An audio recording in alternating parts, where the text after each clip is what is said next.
صلى الله عليه وسلم وعلى آله وصحابته ومن اهتدى بهديه إلى يوم الدين. أوصي نفسي وأوصيكم بتقوى الله عز وجل. وبعد، السلام عليكم ورحمة الله وبركاته.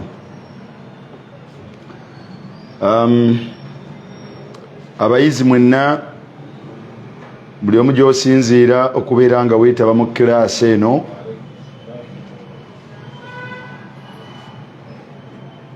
tubeebaza okubeera nga mufaayo, naye kiraasi eno ya kufolowinga kubanga tusoma kitabo kya njawulo.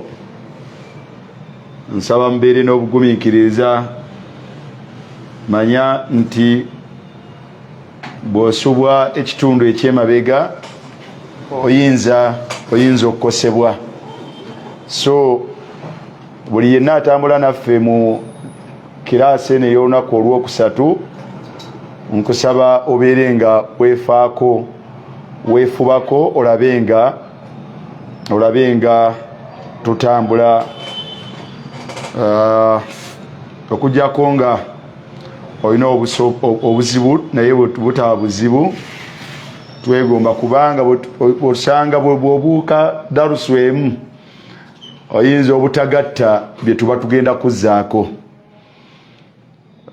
Tumusaba Allah subhanahu wa ta'ala asse okusaasira ku n'emirembe gye ku mubaka we Muhammad sallallahu alayhi wa sallam. Okutya Allah subhanahu wa ta'ala buvunaanyizibwa bwa buli muntu ssekinnoomu, era tumusaba ekitiibwa Allah subhanahu wa ta'ala butuyambeko, atugabire obuluŋŋamu, atugabire okumutya, obwetoowaze n'obugagga obulungi. Twatunuulira omulundi ogwayita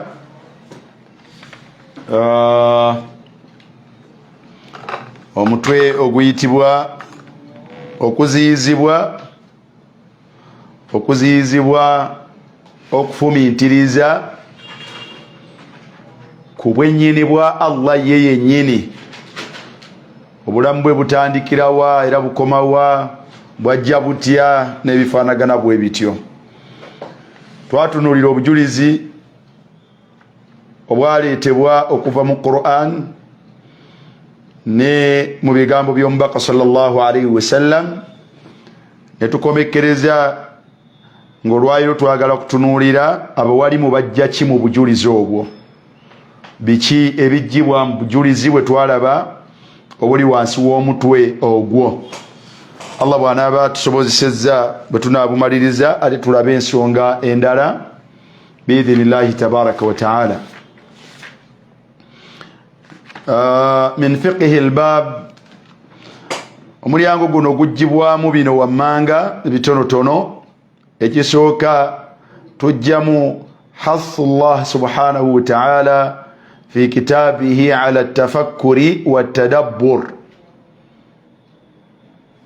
Tulaba mu bujulizi obw'enjawulo nga Allah subhanahu wa ta'ala akubiriza mu kitabu kye, akubiriza abantu, akubiriza omusiraamu yenna gwatulaba era atuwuliriza mu ebyo Allah subhanahu wa ta'ala byatukubiriza okubeera nga bibeera kitundu kuffe, atukubiriza empisa ey'okufumiitiriza. Empisa ey'okufumiitiriza kwe kulowooza okugendera ewala, okulowooza okugenda ewala. Omuntu alina okubeera n'ebintu byalowoozaako mu ndowooza ey'ekika ekyenjawulo. Okufumiitiriza okwo, wa hadha alhathu yaqa'u fi alqur'ani ala naw'ayn. Mu Qur'ani okufumiitiriza okwo Allah akukubiriza mu ngeri bbiri. Engeri esooka atadabburu fi ayati alquran, التدبر في آيات القرآن aina ekitabo kino atufollowinga mu kitabo tuli ku page ya 84 ekitabo kiyitibwa mawsu'atu almanahi shar'iyya fi sahih sunnah an-nabawiyya murattabatun ala al-abwab al-fiqhiyya kya mwalimu ayitibwa Abu Usama Salim bin Eid al-Hilali. Tuli mu volume 1 page 81, volume 1 page 81. Ekitabo ekina volume 4 naye tuli mu volume 1 ku page 84 oba guyita omuzingo ogusooka page ye 84. Mu ebyo Allah subhanahu wa ta'ala tugambye byangeri bbiri byatukubiriza omusiraamu yenna omwami oba omukyala okubeera abayitirivu b'okubirowoozaako mu ngeri ey'enjawulo mu ndowooza egenda ewala. Ekisooka atadabburu fi ayati al-Qur'an, okufumiitiriza ku mateeka ga Qur'ani agatusomerwa oba getusoma entakera. Qur'ani tesomebwanga mawulire n'obeera nga byosoma obiyitako buyisi, wabula Qur'ani esomebwa bikulli tadabburin. Qur'ani oteekwa ogisoma nga ogifumiitirizaako. Oteekwa okusoma Qur'ani nga byosoma ne bw'oba osomye ssuura nnyimpi nga suratul Ikhlas, qul huwa Allahu ahad, gw'ogisomye oba okuwulira nga waliwo agisomye, oteekwa okuba nga ofumiitiriza ku ebyo by'owulidde nga bisomebwa. Nasalu llaha al-afwa wal-afiya. Ya asafa, nga tulabye nno baganda bange, kubanga ekyo kiina kye kitegeeza, ekyo kiina kye kitukakasaako. Kitukakasaako ebintu bibiri ebikulembera. Ekisooka kitukakasaako okubeera nga tumanyi okusoma Qur'an. Kitukakasaako kuba tojja kufumiitiriza ku kyotamanyi kusoma. Either omanyi okugisoma oba si ekyo ogiwuliriza. Naye subhana man la yanam, ebintu byombiriri abantu tebakyabyagala. La ya'rifuuna tilawata kitabillah, ekitabo kya Allah subhanahu wa ta'ala omusiraamu tamanyi kukisoma. Kyokka Allah mukyo atulagira okubeera nga tufumiitiriza ku kyo. Terujja kufumiitiriza ku kye tutamanyi kusoma. Ukiraba bulabi bw'otyo tosobola kijjamu wadde olunyiriri. Onako olweggulo nabadde nsomeseraga ati naye tulabye ng'oyo atasobola kusoma kitabo kya Allah graduate alina diguli mu kino nakiri, oyo tasobola kusoma kitabo kya Allah. Abamu balina amadaala, alina ne masters, bayivu masha Allah, naye mbuyivu balina tebalina kye bamanyi mu kitabo kya Allah. A'zamu wa ashrafu al-ulum, ekyokumanya ekisinga okubeera ekyebbeeyi tebalina kye bakimanyiiko. N'abalala balina PhDs, higher levels of, bali eyo waggulu. N'omulala omusanga professor.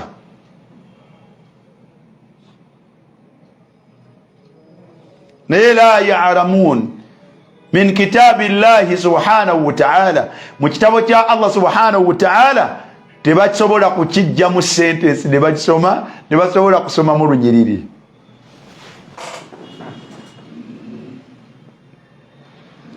Terukoma ku ekyo, kale nowandibadde tomanyi kukisoma naye ngwa okiwuliriza, kubanga bw'oba tokimanyi waliwo akisoma.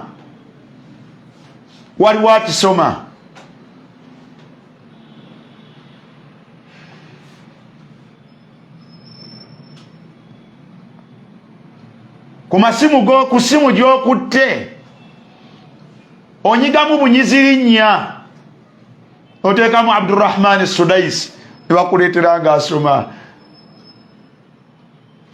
Muhammad Siddiq al-Minshawi ne bakuleetera ng'asoma, Basfar ne bakuleetera ng'asoma, Saadul Ghamidi ne bakuleetera ng'asoma, Abdurrahman al-Hudhaifi ne bakuleetera ng'asoma, bonna Matrud Ghamidi twala tugende naye n'okuwuliriza obuwuliriza Qur'ani ng'esomebwa abantu saimu min bantu bakoowu ku kitabo kya Allah sibye baliko tebaagala naye ekyo kye batamanyi kusoma kye bataagala kuwuliriza wadde Allah subhanahu wa ta'ala abalagira okubeera nga yatadabbaruuna maani bateekeddwa okufaayo okumanya amakulu gaabyo.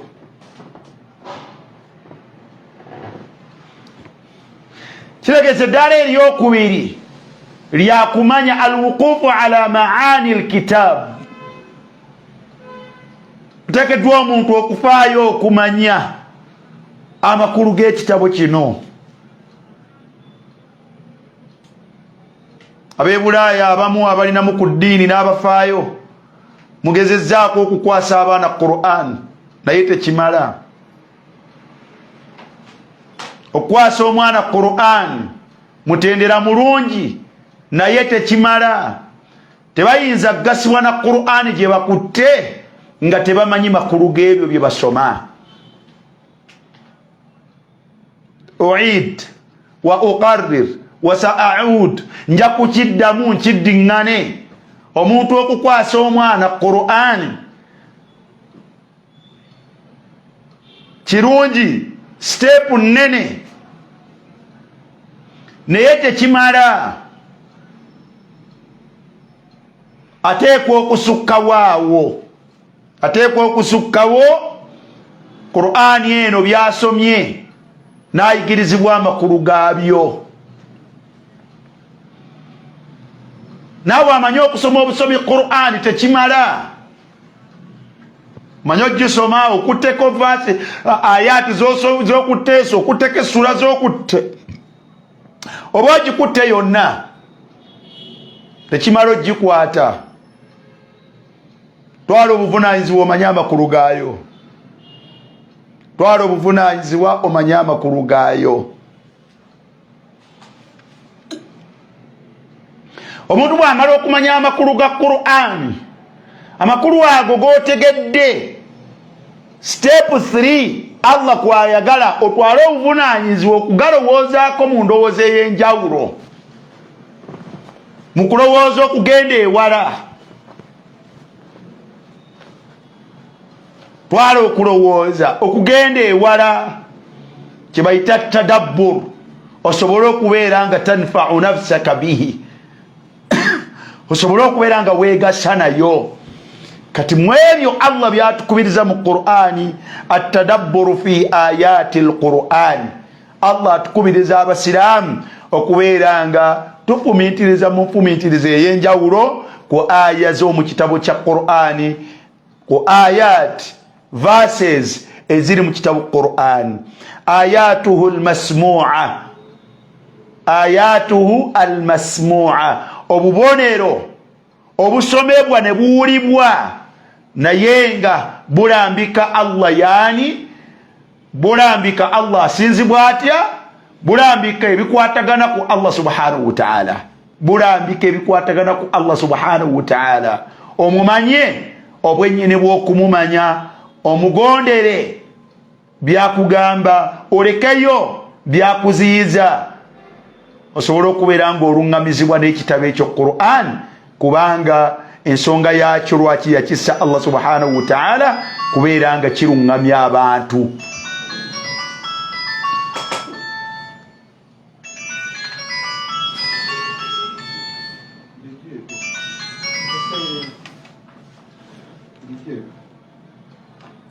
Eyo kiyambe ki? Liyaqa al-abdu ala muradi rabbi tabaraka wa ta'ala.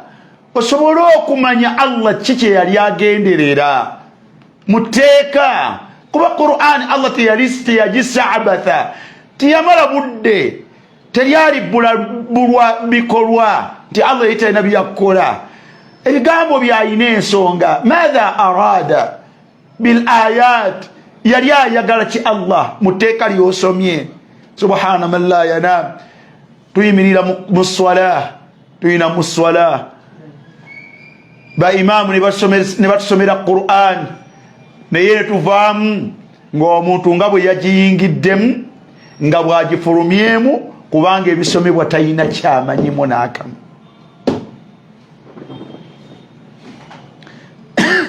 ليقع العبد على مراد الرب تبارك وتعالى ويتحقق أن القرآن كلامه المعجز. kimanyiddwa bulungi ebigambo bya Qur'ani ddala mazima bigambo bya Allah subhanahu wa ta'ala alladhi la ya'tihi al-batil min bayni yadayhi wala min khalfihi, tebisobola kubeerako bukyamu mu maaso gaabyo wadde emabega waabyo. kama qala ta'ala, ekyo nno Allah yakitulagira mu suratu Nisa aya y'ekinana-mu-bbiri.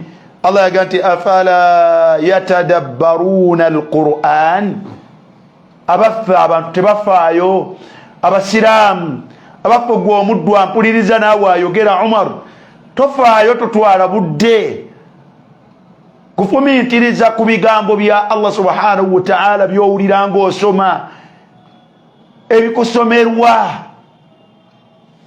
ddala ddala fi'ilan Allah okuterawo esswala ez'olwatu tusomerwa amateeka ge, tusomerwa amateeka ge tugawulirize, natuga nti musirike mugawulirize mwegase nago. Esswala emirundi gy'osaala magharibi ne isha ne subuhi n'owulira amateeka ga Allah subhanahu wa ta'ala ojjamu ki? Ojjamu ki? Yegwe asaala n'osoma essuula mu Qur'ani ebeere essola ya lwatu oba ya kyama, n'osoma suwar kebeere al-Fatiha gy'oddiŋŋana emirundi gyonna wagijjamu ki katange otandika ogisoma? alhamdulillahi rabbil alamin الرحمن الرحيم مالك يوم الدين إياك نعبد وإياك نستعين اهدنا الصراط المستقيم. كتانغو سوما السوري وججموتي yakugasa ku extent kijo wegasa ne sura eno ayatun tutla wa yutla alaina mateka ga Allah gatusomebwa naye afala yatadabbaruna alquran gabalema mwagana okubeera nga mugafumiitirizaako. afala yatadabbaruna alquran walau kana min indi ghairi llah, singa Qur'ani yalinga Allah siye yagissa nga bigambo ebyava eri ekitonde mu bitonde bya Allah lawajadu fihi ikhtilafan kathira, mwandibadde musanga mukubagana empawa mpitirivu nga bwe tubiraba mu bigambo by'abantu. naye emyaka n'emyaka myaka 1400 yeyo tekyusibwa, yeyo tekyusibwa bigambo bya Allah subhanahu wa ta'ala. Allah nakinoganya mu suratu Muhammad aya ya 24 yagati afala yatadabbaruna alquran, bannange temufumiitiriza ku bigambo bya Allah. aya ze musoma mu Qur'an zibagasa zitya? muzifumiitirize muzijjamu ki? mwegasiza mutya nazo? oba waliwo obuzibu obubalemesa? am ala qulubin aqfaluha, oba ekizibu kiri ku mitima gyammwe ng'emitima girina ebigibisse? oba emitima gyammwe girina ebigibisse? kalla bal rana ala qulubihim ma kanu yaksibun, abantu emitima gyabwe mibike. Wa in tad'uhum ila alhuda falan yahtadu idhan abada. Obulungamu ne bwe basomebwa tebukyalina we buyita kupenetratinga kuyingira mu mitima gyabwe. Falan yahtadu idhan abada.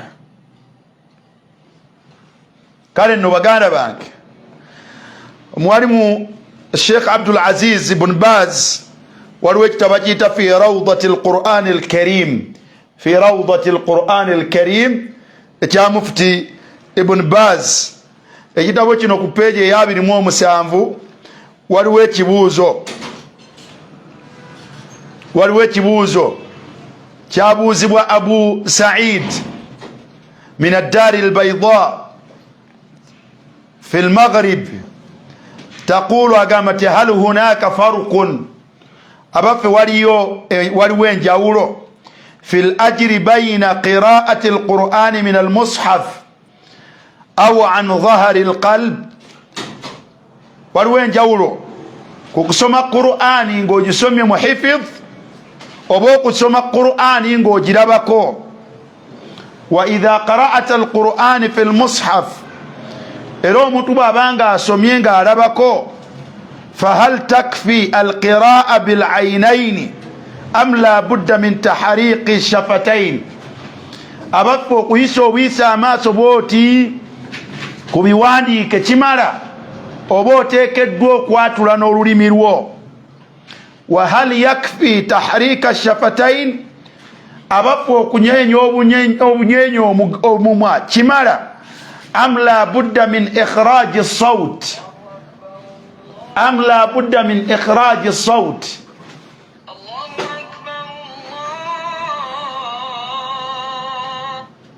Oba oteekeddwa okufulumya eddoboozi kuba waliwo nga tewaliwo kaloboozi kafuluma. Narju at-tafsila samahata ash-sheikh ayaga tugaziyirizeemu. Omwalimu yali ayanukula yagamba nti la a'lam dalilan yufarriqu bayna alqira'ati fi almushaf aw alqira'ati an dhahri qalbin. Yagamba nti simanyiwo obujulizi bwawula wakati wa muntu kusoma Qur'an ng'agisoma mu Qur'ani ng'agirabako n'oyo agisoma ng'agisoma an dhahri alqalb. Wa innama almashru'u, Allahu akbar, kino kyenjagala, wa innama almashru'u, ekyeshariya ekiri mu mateeka g'obusiraamu atadabbur. Oba osomye muhifidh oba osomye olabako, ekikulu atadabbur kwe kuteekayo obwongo n'ebirowoozo mu kubeera ng'ofumintiriza ku ebyo by'osoma. Hafidhu yasoma oba gw'osoma mu Qur'ani, ekikulu tadabbur wa ihdaari alqalbi, n'okubeera nga osoma ng'omutima gwo gulowooza ku ebyo, omutima gwo weeguli ku ebyo by'osoma. Sawaun, kyekimu qara'a min almushaf, kyekimu osoma ng'olabako, aw an dhahari alqalb, oba ng'osoma ng'ojja mu bwongo. Wa innama takunu qira'atan idha sami'aha, kuyitibwa ddi okusoma? Kuyitibwa kusoma nga naawe olina kyowulira nti osoma, bimaana wateekwa okubaawo eddoboozi erifuluma. Waliwo abantu nga ye akwata Qur'ani, akwate Qur'ani nagenda nga ayisaamu amaaso, nakugamba bw'asomesa mutima. Ne wabeerawo abalala ng'akwata Qur'ani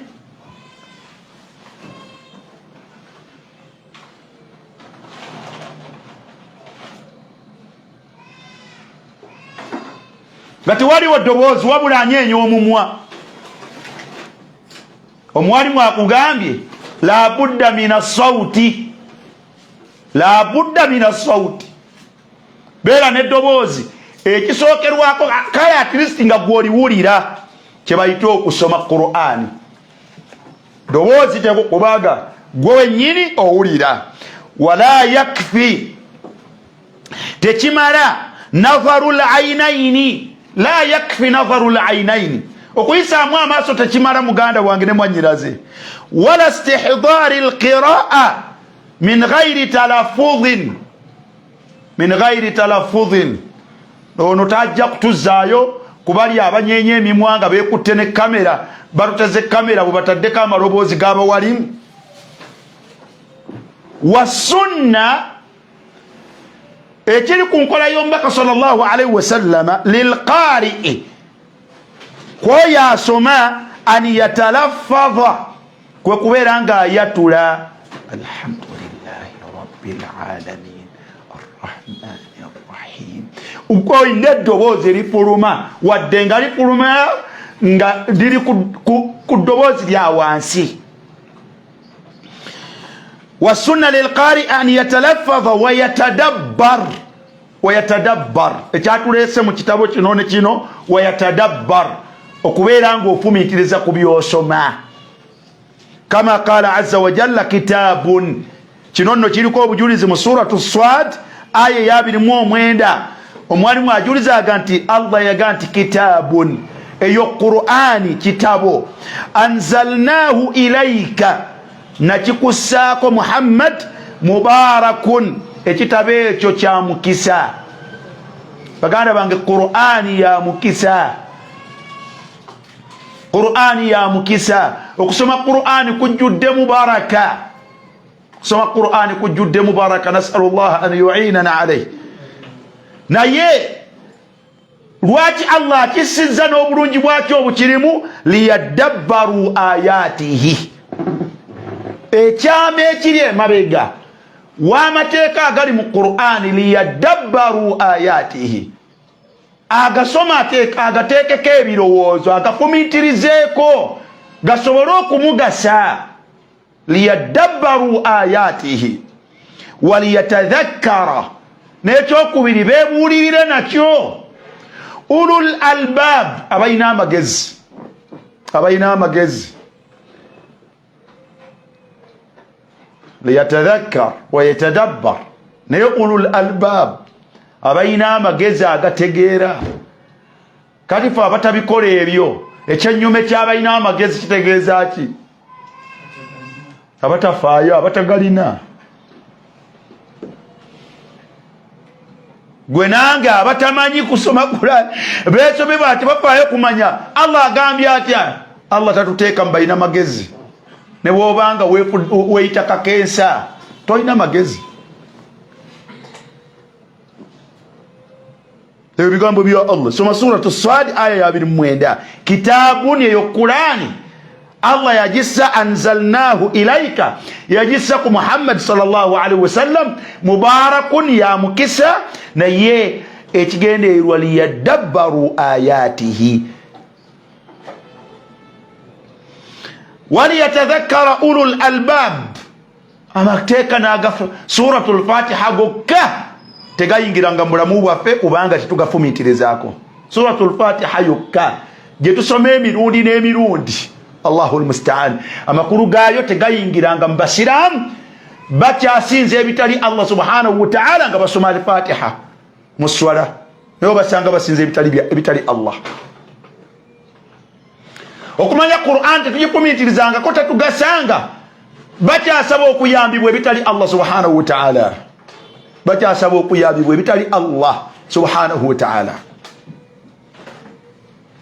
Naye nga basoma eswala mwe balamiririza, basoma ebigambo bya Allah mwe balamiririza buli swala, iyyaka nasta'inu, iyyaka nasta'inu, iyyaka nasta'inu.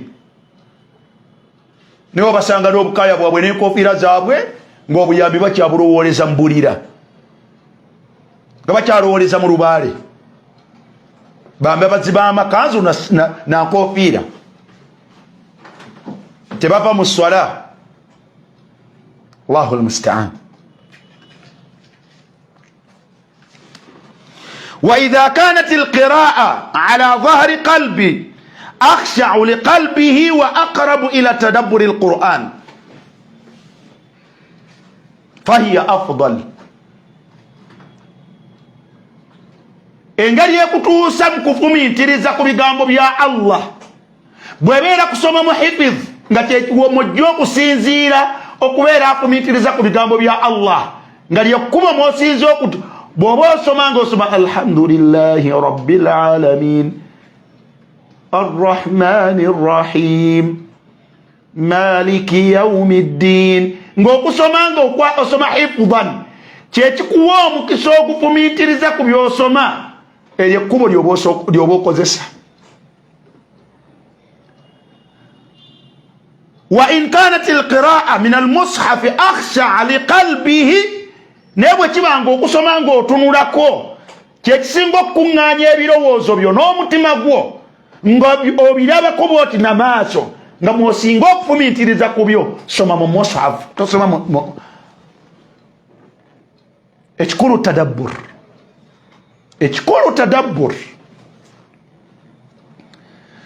فهي أحسن وأكمل في تدبره كانت أفضل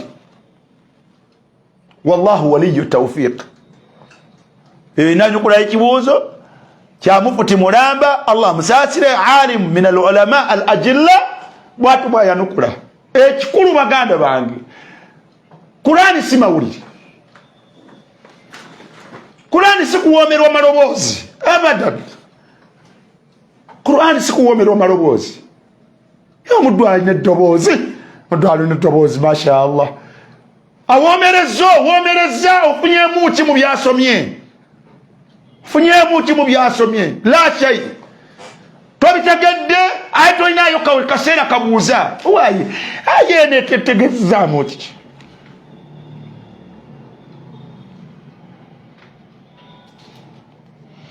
waliwo ekibuuzo ekyokubiri era nakyo kigobereramu fi rawdati alquran aga nti shakhsun omuntu yujidu alqiraa walillahi alhamd amanyi okusoma quran alhamdulillah fahal alafdalu fi haqqihi abakka ekisinga okubeera ekirungi ku ye aliktharu min tilawati alquran alkarim fi almushaf am alistimaci ila ahadi alqurra abra alashritati almusajjala abaffe ono amanyi okusoma quran ekimu obulungi ku ye kwekwatira Qur'ani bwati nasoma mu bungi ekigero ky'abasobodde oba okuteekako teepu wali oba okuteekako essimu wano n'ateekawo n'esoma amanyi okusoma Qur'ani abaffe ekisingako okubeera ekirungi kiki ateekako teepu awulirize oba ye akwata Qur'ani yesomere. الجواب mwalimu yali ayanukula yagamba الافضل ekisinga okubeera ekirungi an ya'mala bima huwa aslahu liqalbihi yezuule akole ekyo ekisinga okugasa omutima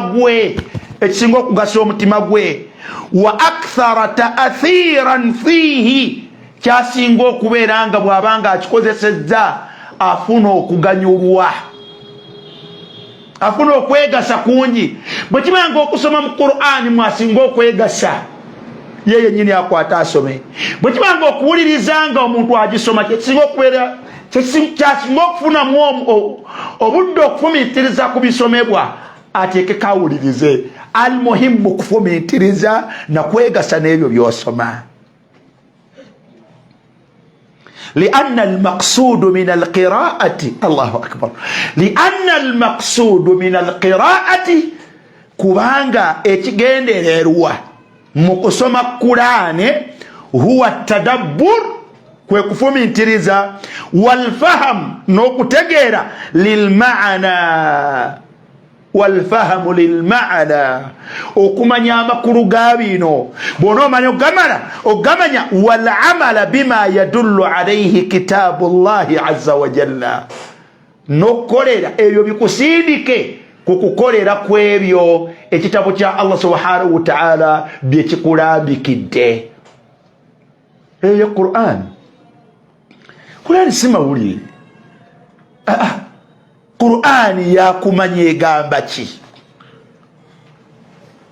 nalaba mu kitabo kino mabega abaffe okuyitiriza okusoma Qur'an omwalimu yakiwagga heedi mu ngeri eki yakiwa mu Ramadan.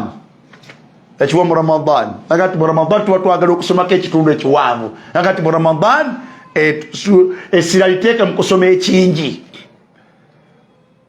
Liteeka mu kusoma ekingi. Naye ebweru wa Ramadan essira teri mu kusoma kingi. Essira liri bino obitegeera by'osoma. Obijjamu amakulu bikugasa. لأن المقصود من القراءة كبانge ekiruubirirwa ekinene mu kusoma oba okuwuliriza huwa tadabbur kwe kufumintiriza walfahamu n'okutegeera lilmaana okutegeera amakulu g'ebyo by'owulira bisomwa oba ebyo by'owulira osoma walamala bima yadullu alayhi kitab Allah no osobola okukolera ebyo byekirambika ekitabo kya Allah azza wa jalla kama qala ta'ala naleta aya y'omu suratu Sad ya 29 ne aya y'omu suratu al-Isra ey'omwenda wa qala subhanahu wa ta'ala namala nagamba naleta aya gati qul olwanno Qur'ani ebeere nga huwa lilladhina amanu nga kubakkiriza ebeere huda esobola okubeera obulungamu wa shifaa'un n'ekijjanjaba osobola okubeera ng'oli stressed n'osoma etteeka ne kuli kulungamya n'oweweera obadde otawaana n'osoma etteeka mu kitabo kya Allah n'otegeera amakulu gaakyo n'osala pressure stress n'ekolete stress n'egenda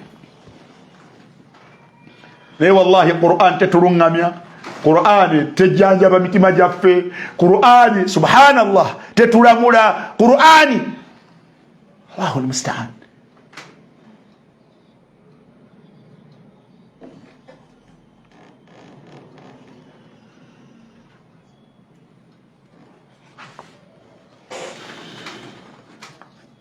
kyovolaba fa khiyaru nnas abantu abasinga okubeera abalungi hum ahlul qur'ani bebananyini kumanya ekitabo ekyo Qur'ani alladhina ta'allamuhu ababakiyiga bakimanya okukisoma bamanya amakulu gaakyo tebakoma ku ekyo bakikolerako ne batakoma ku ekyo wa'allamuhu nnas bakiyigiriza baana abantu wa'amilu bihi ne bakikolerako wa'amilu bihi ne bakikolerako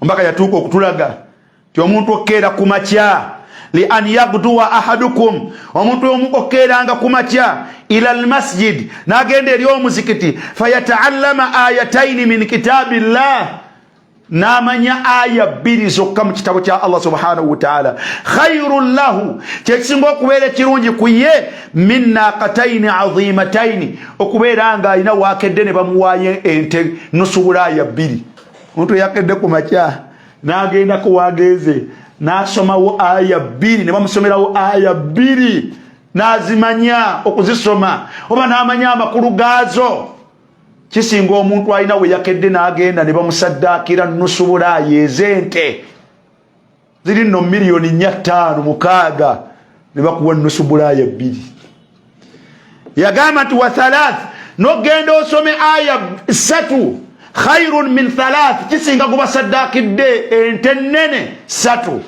wa 4 ne bw'oyongera ku buli lw'oyongerako asomye aya 4 asinga kuba wadde ente 4 wa min a'dadihinna min al-ibil ate n'omwana wattu omubaka sallallahu alaihi wasallam yagati n'ennamba gy'onoolowoozaako mu ngamiya kubanga yali ayogera mu bantu ba ngamiya nze njogeredde mu nte kubanga njogera mu bante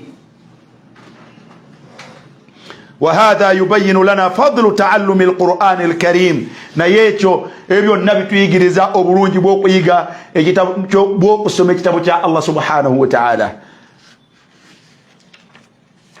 okukikwata nakyo kirina obulungi bwakyo Allah subhanahu wa ta'ala yagamba bal huwa ayatun fi suduri alladhina utul ilm Qur'ani ayat zibeera mu bifuba byaki mu bifuba byabo Allah subhanahu wa ta'ala biyawa okumanya mpaka yatuuka okugamba nti khairukum man taallama alquran, omuntu abasinga okubeera omulungi yoyo atwala obudde bwe n'ayiga okusoma Quran, n'amanya amakulu gaayo, nemuyamba n'akolera. Khairukum man taallama alquran.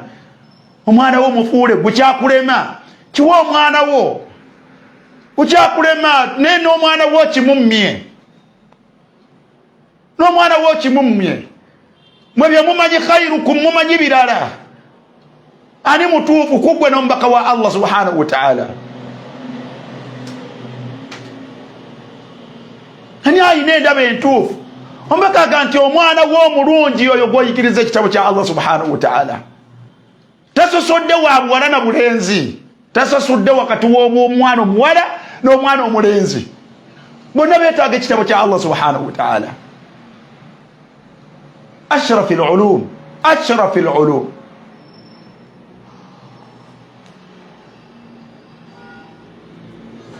Baganda bange, mwagale ekitabo kya Allah. Okusooka mwagale Allah, twagale Allah, tumwagale Allah, tumwagale. Wa minan nasi man yattakhidhu min duni llahi andada. Abantu balina ebintu byabwe bye beefuulira ne beeteerawo. Abaalubaale bamulina, abaabakulembeze baabwe n'abyabufuzi babalina, abaabagalwa baabwe babalina. Buli omu alina byayagala. Minan nasi man yattakhidhu min duni llahi andada yuhibbunahum ka hubbillah. Buli omu ayagala ebyo byayagala, olwagala olugenda ewala. Ne Allah yagati walladhina amanu ashaddu hubban lillah, walladhina amanu ashaddu hubban lillah. Niyo omuntu nga musiraamu ddala ng'obukkiriza bwatuula mu kifuba kye abeera muyitirivu, basukka okwagala Allah, baba bayitirivu bakwagala Allah. Wala yu'minu ahadukum hatta yakuna Allah ahabba ilayhi. N'obusiraamu bwaffe tebugenda kubeera obwo Allah bw'ayagala mpaka Allah lwalibeera nga gwe tusinga okwagala. Obusiraamu bwaffe tebujja kubeera obwo Allah bw'ayagala mpaka lwali we tulituuka ku ddaala nga gwe tusinga okwagala ye Allah tabaraka wa ta'ala. Tumusoosowaza mu buli kimu. Ye munene waffe, ye webbeeyi waffe, ye waffe. Bw'onoomala okumwagala, bw'onoomala okumwagala, ekiddiira kuba kwagala bigambo bye. Abantu baagala, beenyumiririza mu bigambo byabo bye baagala. Mukyala alina omwami gw'ayagala, ebigambo ebimuvaamu ayagala okumuwulira. Omwami alina omukyala gw'ayagala, buli kaseera aba ayagala awulire ebigambo bye. Munnabyabufuzi alina mukama we, mukama we bw'ayogera, yayogedde, omukulu yayogedde. Kadhalika almu'minun, nabwekiti abasiraamu ebigambo by'omwagalwa bwabwe Allah ye Qur'an. Teriyo kibasanyusa nga kuwulira nga Allah qala ta'ala, Allah yagamba. Bigambo bya Allah ng'omanya amakulu gaabyo n'abatamanyi makulu gaabyo naye nga ddala balina obukkiriza obwannama ddala. Qur'ani bw'eba ebasomerwa bagiwoomerwa.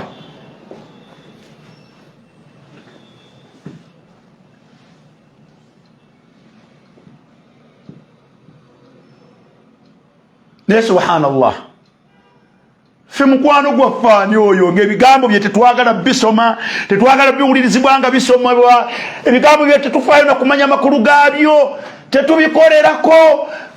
Kati oyo mukwano gwaffe waabwe, mukwano gwaffe waabwe dya kwerimba bwerimbi, kwerimba bwerimbi. نعود إلى ديننا ونعود إلى ربنا ونعود إلى كتاب ربنا. فقال بانك تداني الدينية، تداني الله سبحانه وتعالى، تداني يلي قاموا بيا الله سبحانه وتعالى.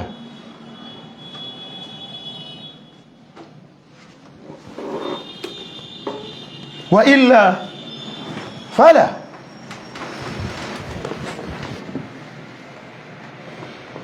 eyo neki tututteyo Allah alina byayagala tufumintirizeeko naye ekiri mu ddaala erisooka Allah atwetaaza omusiraamu yenna okufumintiriza ku biri mu Qur'an. Buli omu yekyeki ng'ayimiridde atya ku nsonga eyo. Buli omu yekyeki ng'ayimiridde atya ku nsonga eno. Mwalimu yawandika ekigambo kitaba kiyita mushkilatun min alhaya, ebizibu by'obulamu ebiri mu bulamu bye tusanga. Wallahi teyabuusa maaso, yagamba nti bizibu bye tulina, yagamba nti du'ufu tadayyun, du'ufu tadayyun, obunafu bw'eddiini yaffe. Kaifa la, tebuyinza butaba nga tufaanagana bwe tutyo. We tulina okusibula okwagala eddiini yaffe n'okubeera ng'ebeeramu omuzinzi n'amaanyi. Kitabo kya Allah wallahi kyetwasenguka. Waqala ar-rasul ya rab inna qawmi ittakhadhu hadha al-qur'ana mahjura. Wasomaki atasoma kitabo kya Allah, wasomaki naawe kyotwala nti kyabbeeyi, kale kyabbeeyi. Ya akhi al-karim, kiri thanawi kina kugoberera bugoberezi. Wandibadde wasoma Qur'an n'ogoberezaako byolowooza nti byasonga. Wandibadde wasoma Qur'an n'ogoberezaako ebyo.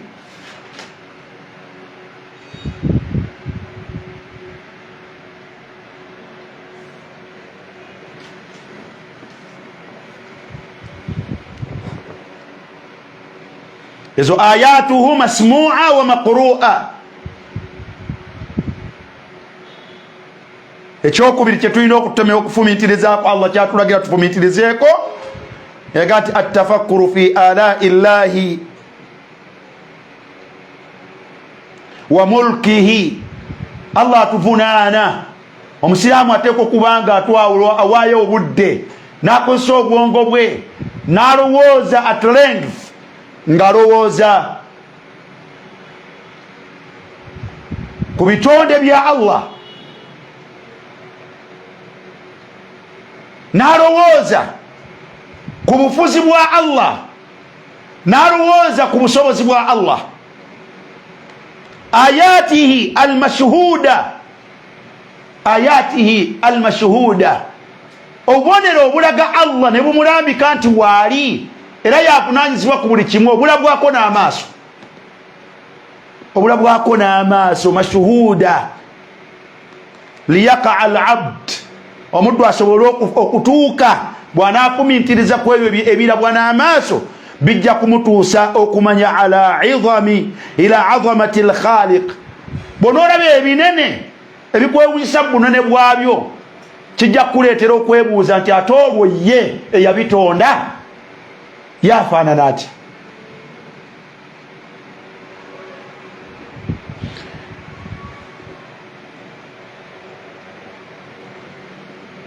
Era ekyo kijja kutuusa bino byogenda okulabako, onoogenda obbiraba nga Qur'ani eri eyawaggulu yamaze dda obbikulaga. Kijja kwongera wa yashhadu anna al-Qur'ana kitab Allah, kijja kwongera okukakasa nti ddala Qur'ani eno kitabo kya Allah subhanahu wa ta'ala. Tunuulira omuntu atunuulira eŋŋamiya nga yasomye dda mu Qur'an, afala yanzuruna ila al-ibili kaifa khuliqat. Omuntu alaba ku ŋŋamiya nga yamaze okusoma aya eyo nti abange tebatunuulira eŋŋamiya butya bwe yatondebwa. Abamanyi awangala n'eŋŋamiya ewangalira mu ddungu, naye bw'esanga amazzi ng'enywa naye etereka amazzi gaayo munda omwo, ne bw'eneetambula ekiseera ekirala nga terina mazzi, erina amazzi munda ge yatereka, ejjayo n'ekozesa. Eriko ala, eriko ebyewuunyisa, omusolo gwayo ddagala, muyonjo ddagala, omuntu yejjanjabisa nagwo. Eriko ebyekwewuunyisa bingi. Afala yanzuruna ila al-ibili kaifa khuliqat, n'okitunuulira nolabanga bituukirira. Subhanallah, engeri gyegayamu najja ebyokulya ku miti egy'amaggwa iya eriko ebyewuunyisa bingi ku bantu. Obungi bw'ebintu bwe bayeetisse nga bagitisse weewuunya, nga wagisanze nga bagitisse ng'ate etambula ekaga weewuunya. Naye ogenda okitunuulira ekyo nga Allah yamaze dde kikulaga mu Qur'an, kikwongera okukakasa obutuufu bw'ekitabo kya Allah subhanahu wa ta'ala. Wa ila samaa'i kayfa rufi'at, notunuulira eggulu n'embeera yaalyo nga basomye dda mu Qur'an. Temutunuulira eggulu butya Allah bwe yali wanika waggulu, teriseeseetuka, teriko kyolaba kirikutte, naye nga buli omu akakasa nti weeriyo era agiraba. Ayatun mashhuda, bubonero obulaga Allah subhanahu wa ta'ala, obulabwako n'amaaso. Wa ila al-ardi kayfa sutihat, ensi yennyini kwoli butya bwe yajalirira. Waja'ala fiha subulan fijaja, Allah n'atuuka n'okwogera ku makubo, obuwunjiwunji bwe yateekamu Allah yabuteekamu. Nolaba abantu bayita mu nsozi ali waggulu kati bino byonna Allah yabyogerako ddala haqiqatal amuru ng'obirabako n'amaaso go. Kikwongera quwwatan fil iman, kikwongera amaanyi mu kukkiriza Allah wo, tonyenyezebwa, kikwongera okumwagala, kikwongera okuwa amaanyi agamusinza. Ayatuhu almashhuda liyaqa alabd ala azamati alkhaliq wa yashhad anna alquran kitab allahi haqqun. Akasati ddala mazima, wa bilhaqqi anzalnah, ekituufu Qur'ani nze nagissa suratul Isra, wa bilhaqqi nazal, byennassa muyo mazima.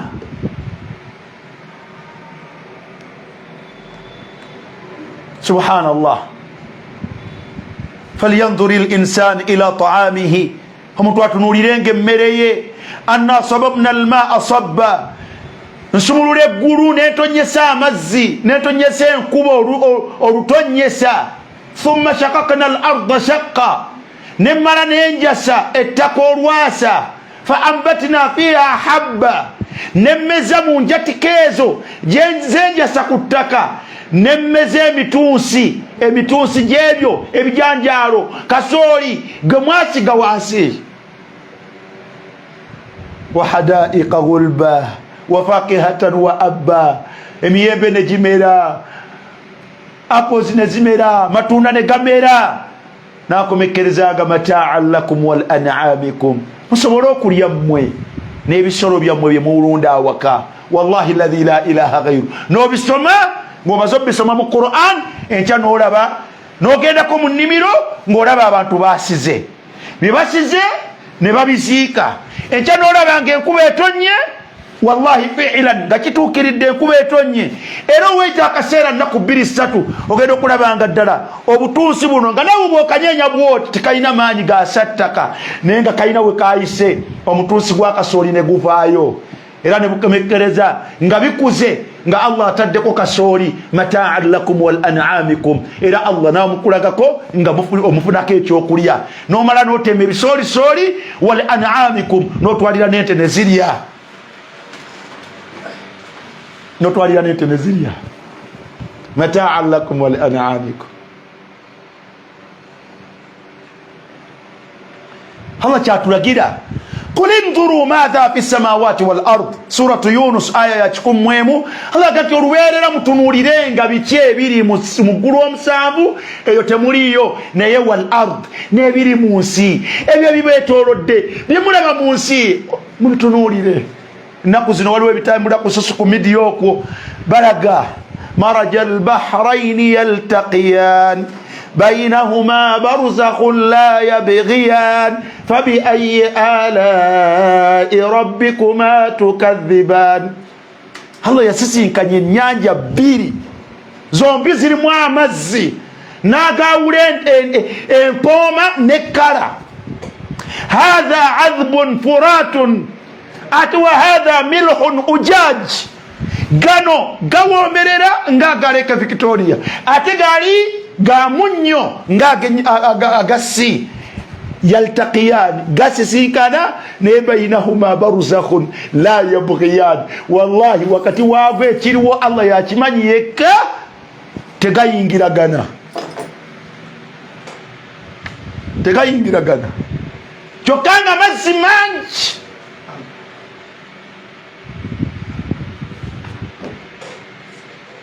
Bino ngira tebimanya muntu kumanya Allah na kumukkiriza na kumanya maanyi ge nabitibwa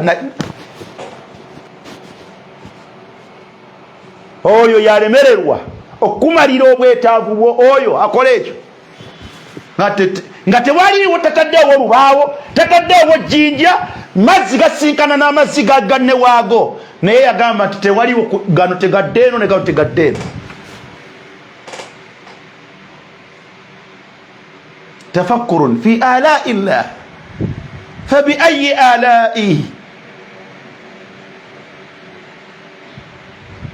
biki mu bintu mu bubonero bwa Allah buno bwe mulimbisa abatali basiraamu bebagala bwebagazi bagenda babirabako ne bagaawo nga bwe bagenzeewo tebirina makulu.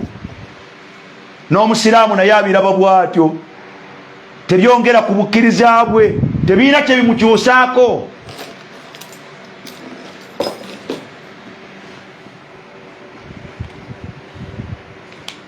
kulinduru mutunuulyenga n'entunuulira ey'okwekenneenya n'ey'okufumiitiriza n'ey'okwegasa n'ebyo bye mulaba. mwegasenga n'ebyo bye mulaba musobole okumanya Allah obwennyini bwe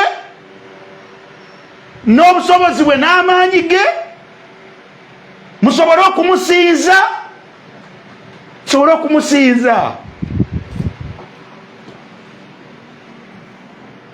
قل انظروا ماذا في السماوات والأرض. جوليا بلامو nagenzekeyo bwe bayitawo ntoloko sieka Allah yateeka ensozi zotamanyi waljibala autada. Allah azoga kati enseyo nagiteekamu ensozi nga zenkonde eziginyweza tayinza kuyuga. tambula kogende yemmanga eyo fuoti potulawo ogende wali entoloko oba ogende kaseso olabe ensozi Allah ziyateeka mu nsi. waljibala autada nsi yaginyweza n'empagi.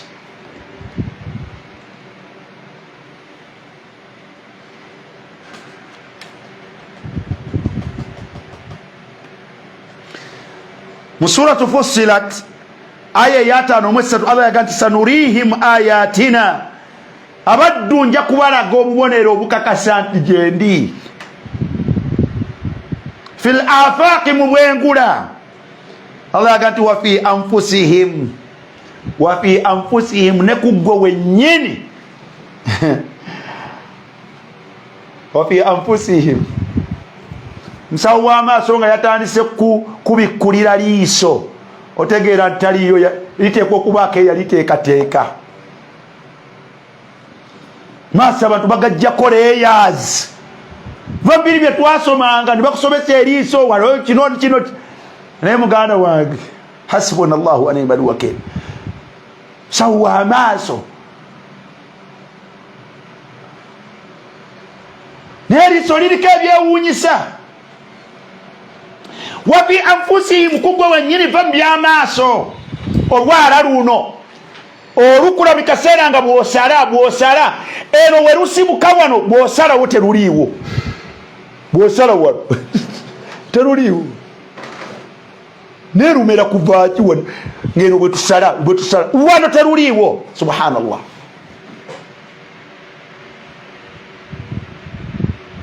biki bino Allah bino yebikutaye wa fi anfusihim kugwa wenyini.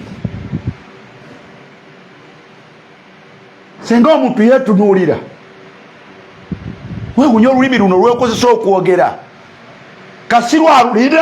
kasirwa alulina nga olulwo naye teruvaamu kigambo olwo lwogera kekalwaka kavaamu eddoboozi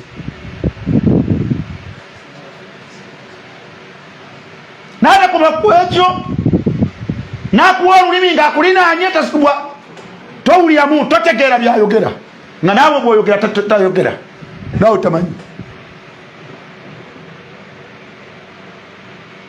yolevu nayo n'ogirekaawo neweewuunya kakikana akali mu kamwa akasobola okwogera Oluganda ne kwogera Oluwarabu ne kwogera Oluzungu buli lulimi kaluyiga ne kalwogera.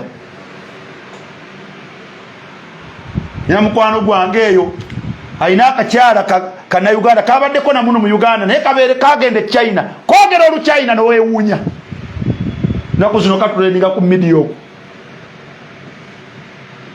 Waliwo mukwano gange takavaako akaagala nnyo naye bwe kwogera Oluchina tokkiriza kiki ekyo kyakiri mu kantu kana akalimu ebyo bikyukaganira wa ekyo nno kikize wa fi anfusihim ne kuggwa wennyini kuliko obuliro bwa Allah buyitirivu naye byonna Allah bubonero bwabikuteerako hatta yatabayyana lahum byonna Allah ayagala mpaka lwe kinakweyolekera hatta yatabayyana lahum bw'onobifumiitirizaako kijja kweyolekera annahu lhaqu mazima ddala waliyo ow'amazima waliyo akola ebyo yo n'obifumiitirizaako ddala bijja kweyoleka bijja kweyolekera kati naye mbutuufu tuve mu muzannyo waliyo ow'enjawulo.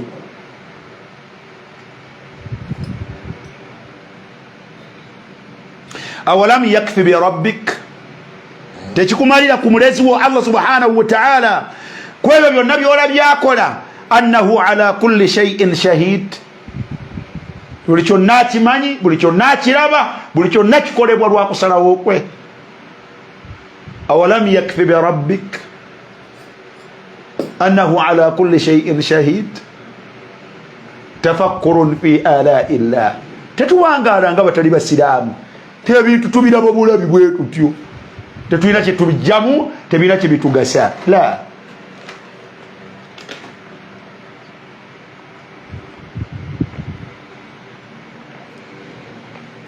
so tukubirizibwa maashira almuslimin okubeera abayitirivu b'okufumiitiriza ku bintu bibiri.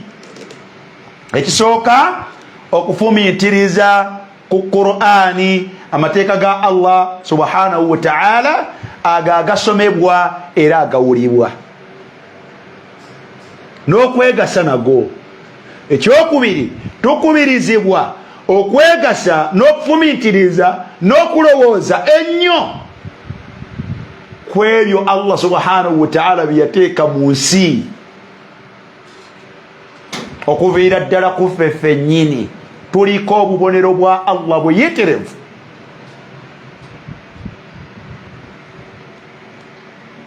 Ebyo bintu bibiri Allah atukubiriza okubeera abayitirivu b'okubirowoozaako n'okubifumiitirizaako. Kyebajja mu bujulizi bwe twasoma ekyokubiri attafakkuru fi ayati llahi almashhuda wattadabburu li ayati llahi almasmu'a laysa lahu hay'atun mu'ayyana. Okufumiitiriza ku bibiri ebyo twogeddeko waggulu tebiina mbeera yebyeyawulidde au waqtu muhaddad oba ekiseera ekyeweyawulidde nti kufumiitiriza okwo oteekwa kukukola mu kiro mukka, okufumiitiriza okwo oteekwa kukukola misana gwokka. mimma ikhtara'ahu almutasawwifa au ahli alkalam bismi alfikri.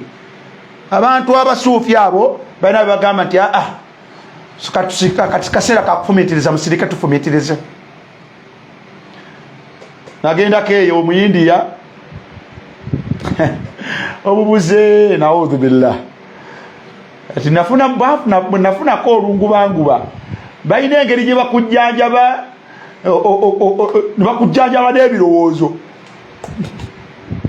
kati balaba nfunyemu ndyawo bwetyo ne basalawo ne bantwalako okubaako nebyendaba okuzza mayindi yange n'ebirowoozo byange bantwala ku kisinzizo bakiyita oba tajani kiri awo oba taji mahalli bwekityo obo balina bakiyita ne bantwalayo wano kifo kyakulowooza ku Katonda tekyeyawulidde ddiini wabula buli omu ogenda nga bakutwala nga bantwala nga basanga abantu basimbisa kwa kasota batuyisaawo tugenda ayotuuka munda kutuuka munda mulimu entebe kinaka kiryawo kinene wakati bwoyingira nga bakutuula mu ntebe kati fumiitiriza Katonda temuli mu kwogera kigambo temuli mu kikolwa wabula kutuula amaliriza akaseera kako okufumiitiriza yafuluma byonna bisange kati olwo bwakyogerega nti tekirina kifo wadde ekiseera ekikola kitya ekyeyawulidde wabula buli kyonna kyoyitamu beera afumiitiriza ku ebyo byolaba ku ebyo owulira mu kiseera kyonna mu budde bwonna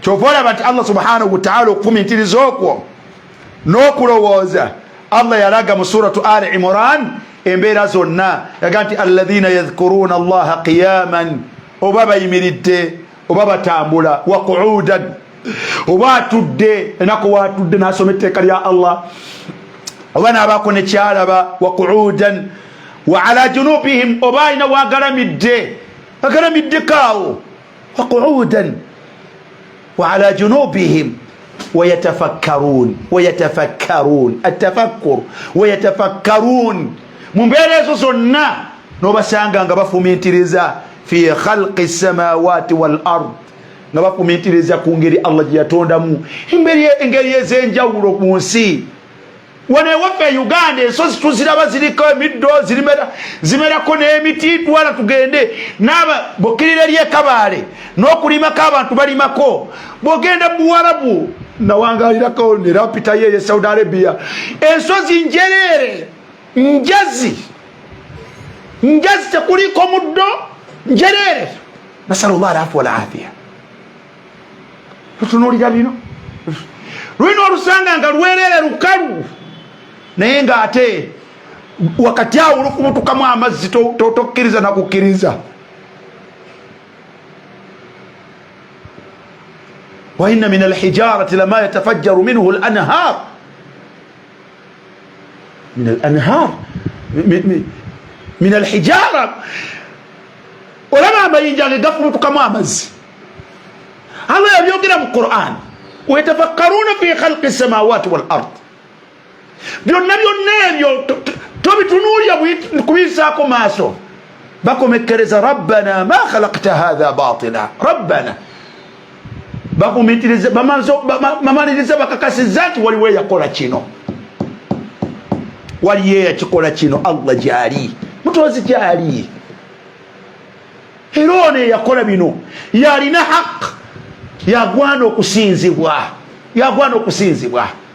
zulmun azim okuleka wakola ebyo ono omusanga nga alowooleza mu bitalina makulu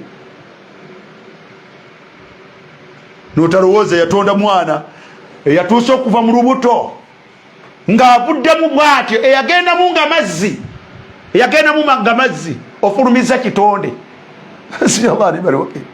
mazzi ge gakugendamu spams agenda okufuluma ng'afulumye mwana alina n'omutwe alina twala tugende n'amaaso alina n'amatu twala tugende notafumiitiriza ku yamu transformings okumujja mu mazzi omufuula omuntu notalowooza kusinza oyo wabula nosala akalira kababiri nosala kati kana ati akalira kana akawa kutuseko mwana wattu nalonga asaba baana be. Subhanallah. Inna shirka la dhulmun adhim. Inna shirka la dhulmun adhim. Ya zamani bunene. Rabbana ma khalaqta hadha batila. Twaiza kubanga wakola bino kumala budde. Subhanak faqina adhaban nar. Allah wa yaukana kurukende bubonna tutase ku muliro jahannam. So okufumintiriza kwebyo bye tufumintirizaako tekweyawulidde kiseera, tekweyawulidde kifo, wabula embeera zaffe zonna ze tubeeramu tufumintiriza ku mateeka ga Allah subhanahu wa ta'ala ne twegasa nago, tufumintiriza ku ebyo bye tulaba ne twegasa nabyo.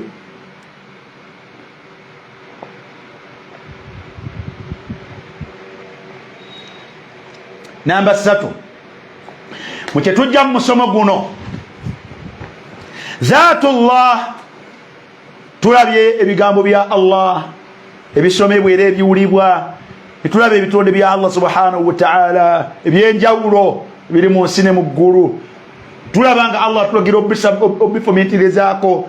Namba 3, Zaatullahi subhanahu wa ta'ala la yadkhulu fiha at-tafkir. Simanyi oba kasaato kwaliku olwaliro oba yasomye eyasigala atutawanya gati waliwo aya nyingi ezitulagire kati kategeere ebifumiitirizibwako n'ebitafumiitirizibwako. Namba 3, obwennyini bwa Allah yatandikawo atya aggwako kitwala tugende, la yadkhulu fiha tafkir, tekirimu ebyo Allah bye yatuwaamu omukisa okutukkiriza okubirowoozaako. Wala yuhituha taqdir, kubanga tosobola kumugeraageranya. Ne bwana akugamba nti basirun, muyitirivu wa kulaba, tosobola kufumiitiriza ku buyitirivu bwa kulaba kwe. Ajja kubuulira ebitendo ku kyo, la ta'khudhuhu sinatun, alaba lubeerera endaba etali mu kwebaka, etali mu kusumagira. Kati onookigeraageranyeza ku kitonde ki kyewalabako ekiteebaka era ekitasumagira. Era ajja kumalirizaako nti ate nebiwandibadde ogeraageranyizaako, laisa kamithlihi shay'un, ebibye byawukanako n'ebyo ebitonde bye siri ekimu.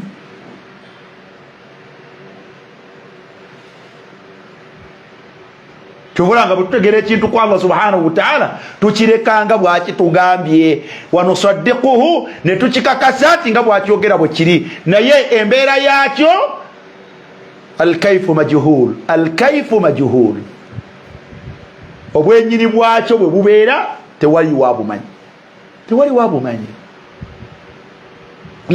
Allah akbar min makhluqatihi, era tugambanga tusaala nti Allahu akbar, era muntendereza zitumutendereza nazo tuga nti Allahu akbar, Allah yakira obunene ebintu byonna.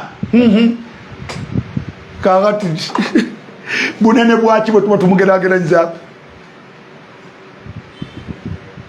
Buli kyonoosomako obunene bwakyo bajja kuga nti akbaru min dhalik, ye yakisukka obunene. Ono kifumiitiriza obwongo bwo bunafu, obwongo bwo bunafu, tebusobola kutuuka ku ekyo. Allah subhanahu wa ta'ala yatutonda wa khuliqa al-insanu dha'ifa, obwongo bwaffe bunafu. Kale nno wala yuhituha taqdir, tosobola kugeraageranya Allah subhanahu wa ta'ala. Kyava tugamba mu suratu Taha tusale pressure ku by'okufumiitiriza ku Allah, yaga nti wala yuhituuna bihi ilman, teri yasobola kuba na kumanya kwebulungulula bikwata ku Allah subhanahu wa ta'ala. Wala yuhituuna bihi ilma, wabula ekyenjawulo ekiri ku musiraamu yenna, alladhina yu'minuna bil ghaibi. Kasa Allah tubuulira mu Qur'an ketukakasiza nti mazima, ombaka kasita tubuulira gwe yawaddeko obukakafu, wama yantiqu anil hawa in huwa illa wahyu yuha, kasita tubuulira alladhina yu'minuna bilghaibi tubikkiriza kubanga tukakasa nti mazima khalas ogwaffe guwedde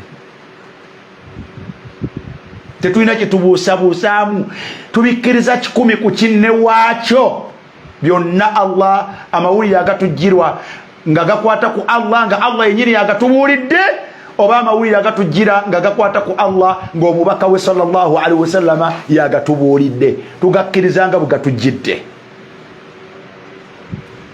lianna dhatullahi a'zamu wa ajal kubanga obwennyini bwa Allah bwe bukira era bwe busukkuluma min an tashmaluha al amthal okubeeranga akubibweko ebifaananyi wal maqayis ageraageranyizibwe allati yaqumu alaiha tadabbur wattafakkur tetujja kisobola Allah yagamba mu suratu al-an'am aya ya 13 yagati la tudrikuhu al-absar la tudrikuhu al-absar amaso tegamulabangako la tudrikuhu al-absar neya musemberere nnyo Muhammad sallallahu alaihi wasallama laylatul isra wal mi'raj onakulu yalinyisibwa mu ggulu nga ne Jibrilu yamuga nti weeyongereyo nzira nkoma wano weeyongereyo yatuuka nga wakati we ne Allah waliwo ejjiji bw'akomawo bamubuuza nti hal ra'aita rabbak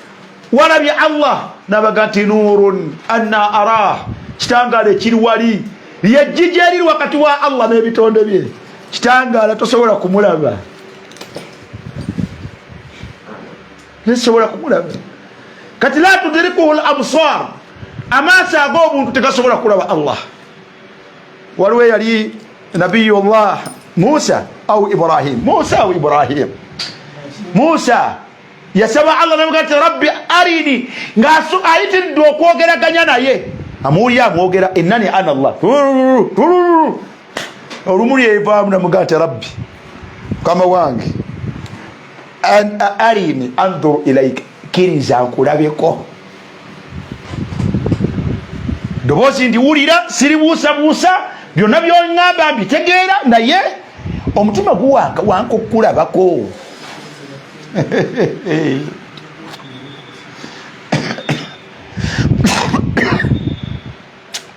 Allah yamugamba nti lan tarani lan fi dunia ekyokundaba tekiriyo tosobola kundaba mu nsi obubumbwa bw'omuntu Allah bwe yamuwa n'amaanyi strength y'omubiri gwe ku nsi tesobola kulaba Allah wabula waliwo ekitonde ekirabibwa ng'ekyamaanyimu Allah kye yamugamba nti nze tosobola kundaba naye tunuulira olusozi walakin enzur ila aljabal tunuulira olusozi Allah n'asalawo yeeyolekere ekitonde ekirina ku mbavu ekirina ku maanyi agasinga omuntu ekyo ekitonde kye yeeyolekera kye bayita olusozi senga kiteekebwa ku muntu kimubetenta mu ngeri gy'otayinza kukkiriza n'otalaba wadde akakunkumuka Allah yasitulako olusozi wa idh natakana aljabala fawqahum kaannahu dhulla Allah yalagirako malayika nesitula olusozi oluyitibwa Tur neruwanika wantu babani Israeli abo nga baleeta olugezigezi naga nti kale nerubeeranga ekisiikirize waggulu naga nti khudhu ma atainakum biquwa kati oda byembagambye mubigoberere bakola bati nga batunuulidde naye abakuluta tewandibadde yavaayo noogu kati kino ekitonde kyamaanyi okusinga omuntu munaku nnyo abadde asaba okulaba Allah kati abamuga toyina strength toyina maanyi gandaba ku nsi omubiri gw'omuntu Allah yagutonda mu nsi nga tegusobola ekyo kati kiri ekitonde kye tulaba ng'ekyamaanyi Allah kye yagamba Musa ti naye tunuulira lusozi kambeeko n'engeri gye ndweyonekera naye gwe tunuulira lusozi kuba lwo amaanyi ogalina agalutunuulira Allah yagamba nti falamma tajalla rabbuhu liljabal Allah bwe yeeyolekera olusozi ono ye lwatululidde ja'alahu dakka olusozi Musa yalaba lusebengerera kubwawo ne lufootoka ne lugwawo ne lufuuka chapati olowooza yali yalutunuulidde yasigala atya obwongo obw'omuntu bunafu bagenda okukola ku Musa nga wali nga kharra Musa sa'iqa yagweri nazirika ng'alabye ekituuse ku lusozi talabye Allah teyasobola kwestandinga mbeera eyo teyasobola kati Allah subhanahu wa ta'ala la tudrikuhu al-absar ne mujjana agenda kumala kukyusa bubumbwa bwaffe bubeere kulwekyo kyagenda okutuwa ekyokumulabako agenda kumala kukyusa bubumbwa bwaffe bubeere nga bulina obusobozi obumulabako wujuhun yawmaidhin nadhira ebyenyi mu lunaku olwo bigenda kulaba ila rabbiha nadhira nga biraba ku Allah waabwe olulaba basahaba bamubuuza bakati hal sanara rabbuna kirituuka oyo gwe tusinza gwe tukkiriza ne tukugoberera ebiragiro bye nga tumulabyeko waliyo akakisa tulimulabako ombaka n'abagamba nti innakum satarawuna rabbakum mujja kulaba omulezi wammwe nga bwe mulaba lailatal badri nga bwe mulaba omwezi ogujjuzza nga buli omu waali amwota buliro la tudamuna fi ru'yatihi nga tewali wasindika munne naawe onsiikiriza weyongere erinda be Allah nga bwolaba omwezi nga buli omu agwota obuliro nga gujjuzza bulungi masha Allah abakkiriza Allah baali wejjana bagenda kulaba Allah nga tebalina nsindikagano nga abooleke nga abeeyolese waggulu Allahu akbar ekiribaawo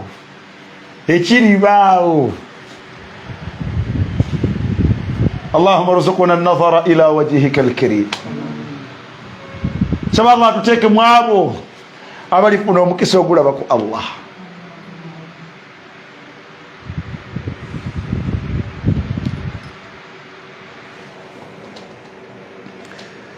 nolabanga abantu yashtaquuna ila nga balungana okulaba ku Allah naye nga wali ya Allah subhanahu wa ta'ala beyagamba nti abo an rabbihim yawma alqiyamati nga kulakulenkomero ngaabo an rabbihim lamahjubun yale ku nkomero tebagenda kukifuna bikufurihim olw'obukafiri bwabwe n'obutamukkiriza wa isyanihim n'obujeemu bwabwe la tudrikuhu al-absar wa huwa yudriku al-absar wal khaliq omutonzi laysa lahu shabihun taina kimufaanagana wala nadhir tewaliwo bweza mugerageranyako wala mathil kyobulaba nti musuula ennyimpi ennyo walam yakun lahu kufuwan ahad suratu samad oba suratu al-ikhlas walam yakun lahu kufuwan ahad totawanya bwongo obwo kunoonya Allah afaanagana atya kubanga toyinaayo gwosobola mumufaanaganyako akubeera taliyo walidhalika naha shari'u eyo yensonga lwaki Allah yatugaana ala lisani rasulihi ng'ayisa ku lulimi lw'omubaka we min atafakkuri fi dhatihi almuqaddasa okufumiitiriza ku bwennyini bwe obutukuzibwa la tufakkiru fillah tekikkirizibwa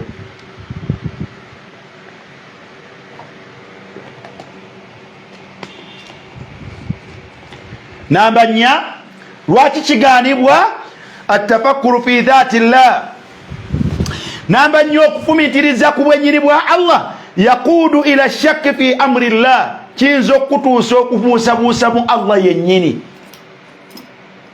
ekutwaliriza shaitaani Allah yatonda ebyo byonna betulaba naawe yakutonda naye ate yaani yamutonda okomekerero gati oba taliyo ensonga lwaki tugaanibwa okufumiitiriza n'okulowooza okwo ku Allah, ku bwennyini bwa Allah, kubanga kijja kuleetera omuntu okubuusabuusa mu Allah yennyini. waman shakka fi amri llah faqad halak. ate shaitaani bwe kutuusa ku ddaala eryo okubuusabuusa omutonzi yennyini, oba ozikiridde khalas, oba ozikiridde kati gwe oba osigazzaaki ne Allah obubuusabuusizza, kati oba osigazzaaki faqad halakta, oba ozikiridde. liannahu sayasalu sual alhair, ojja kwebuuza ebibuuzo ebiri awo ebiri awkward, alladhi tamkhadu an alfikri alathir. hadha Allah, ebibuuzo nga bino, oye Allah khalaqa alkhalqa, yatonda ebitonde. faman khalaqa Allah, ate kati ye Allah ani yamutonda? innahu sualun mutanaqid, bibuuzo ebikoonagana. wa mantiqin ghamid, لأن الله سبحانه وتعالى خالق وليس مخلوق. الله mutonzi naye si kitonde. Allah si kitonde. leka kirowoozaako nga bw'olowooza ku bitonde. وإدعاء اجتماع الصفتين فيه تناقض بل محال وممتنع. ومن غموضه نفذ الشيطان إلى الإنسان ليشك في أمر الله. yensonga lwaki shaitaani bwe yamanya nti kino kiri kizibu nnyo, yensonga lwaki shaitaani yasalawo kikozesa esobole okubuusabuusisa abaddu mu bikwatagana ku Allah subhanahu wa ta'ala, basobole okumuwakanya. fahuwa sualun, kibuuzo yaqiisu alkhaliq ala alkhalq, kibuuzo ekirina enkomerero yakugeraageranya mutonzi ng'omugerageranya ku bitonde bye.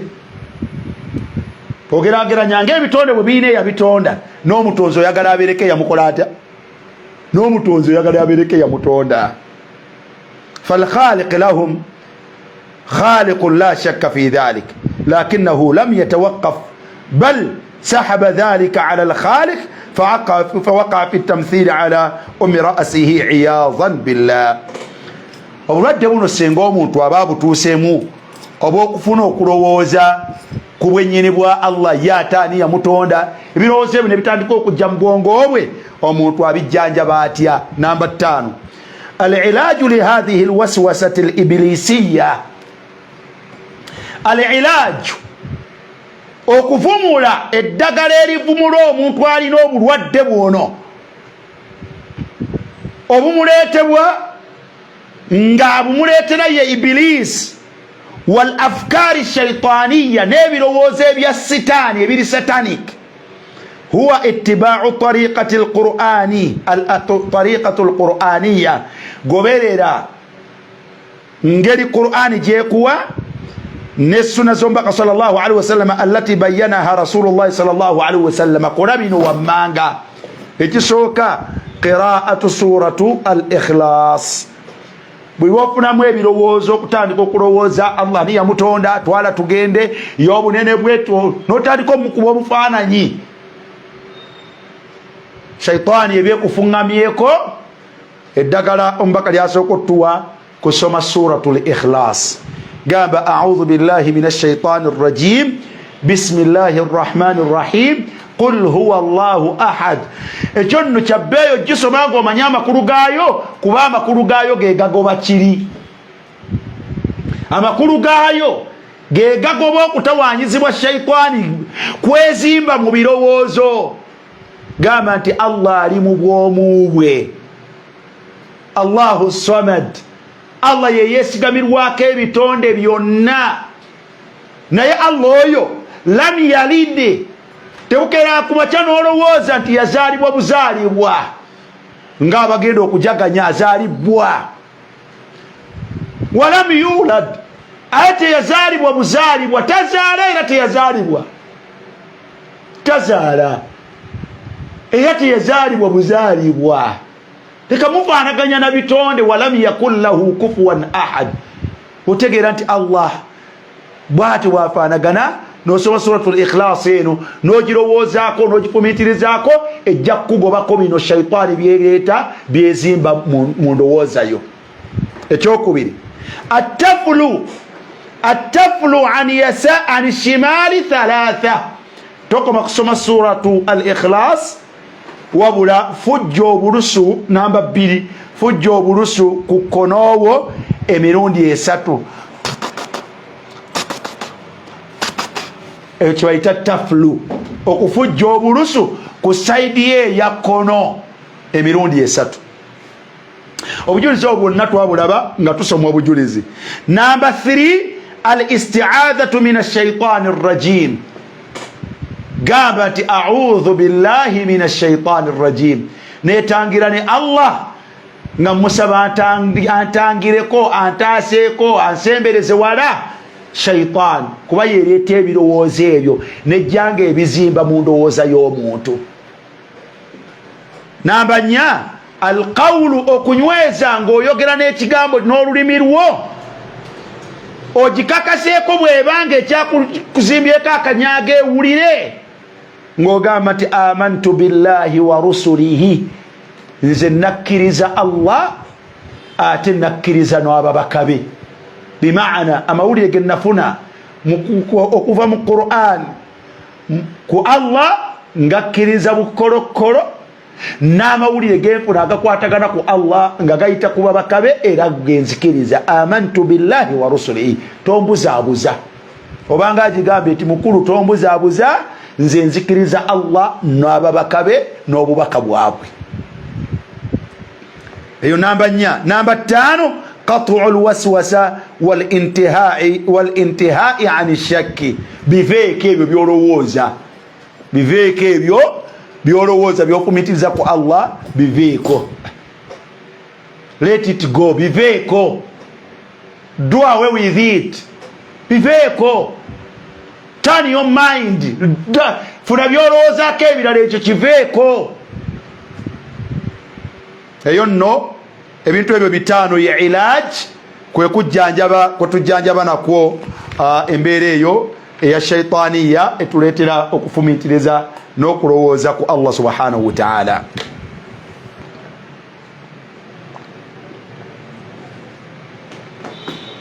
ekyomukaaga kyetujja mu musomo gwaffe guno hadha tawjihu annabawiyi alkarim anfa'u lilwaswasa okulungamya okwo kw'ebintu ebitaano omukaaga byetulabye waggulu byebisinga okugasa omuntu senga aba afunye okutawaanyizibwa okufaanagana bwe kutyo. Wa aqta'u limaddatiha min aljadali alaqli era kwe kusinga omuntu bw'aba yegasizza nakwo okwejjako okubaganya ebirowoozo mu ye n'atandika okukozesa obwongo ng'akubaganya ebirowoozo naye nga mu ngeri y'ennema alladhi yufdi ghaliban ila alhayra ebijja okukomekkereza ng'era tasobola bikomekkereza wabula asigalawo tasobola kutuuka ku ntobo yaabyo tasobola kutuuka ku climax yaabyo. waliyatadabbaru alaqil kalimata rasulillahi sallallahu alaihi wasallam bw'oba oli mugezi fumiitiriza ku kigambo mpaka kyeyagamba nti fa inna dhalika yudhihibu anhu senga anaakola ebyo mwana wattu ekyo kibadde kimukutte alinganga lubaale yamulinyeeko ajja mmuvaako.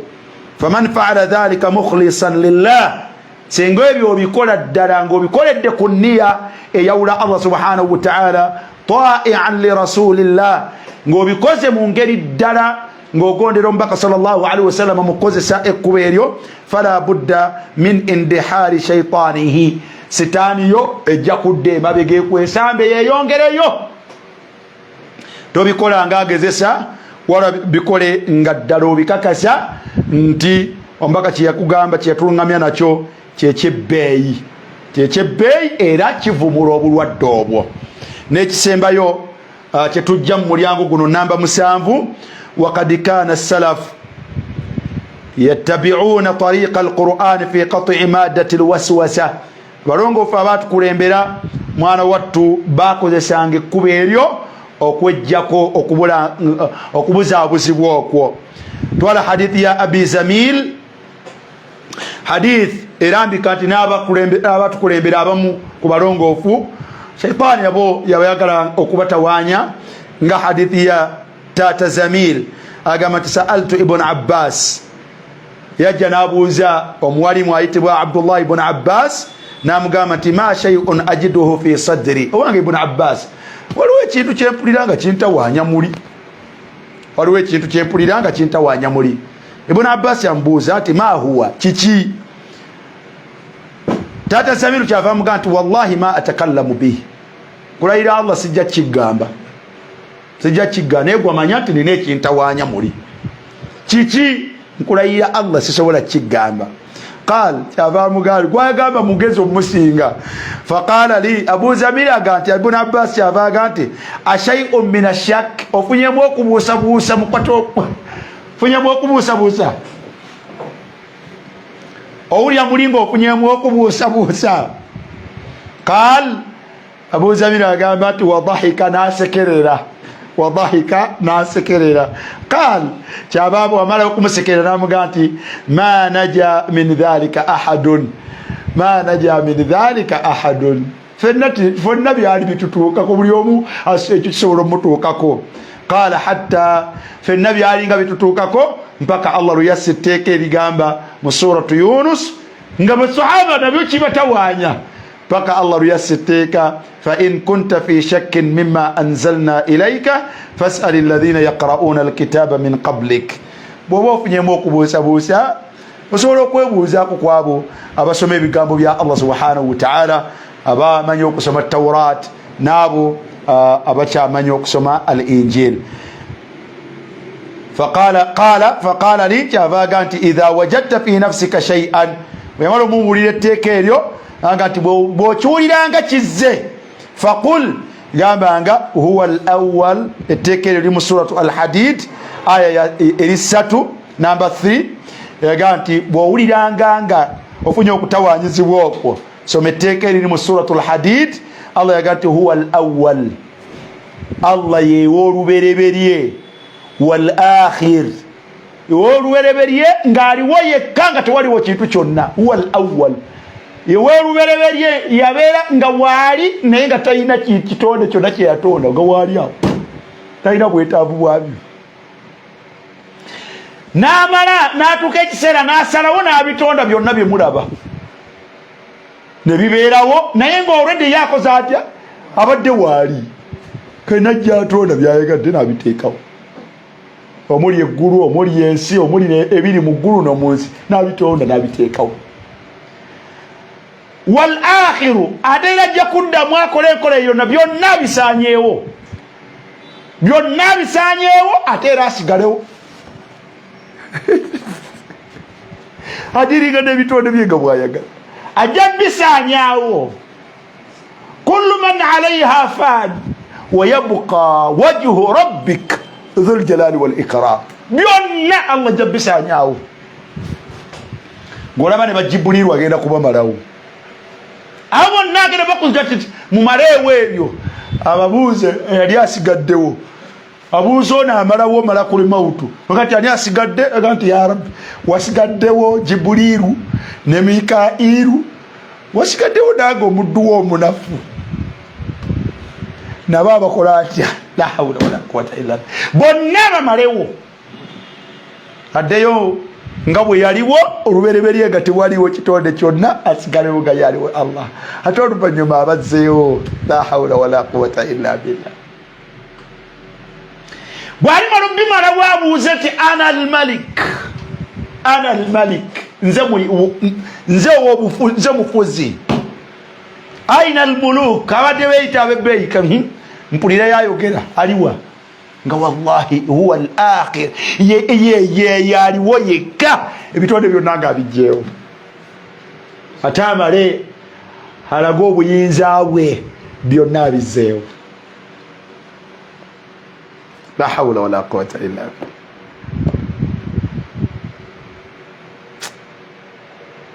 huwa al-awwal wal akhir wal zahir wal batin.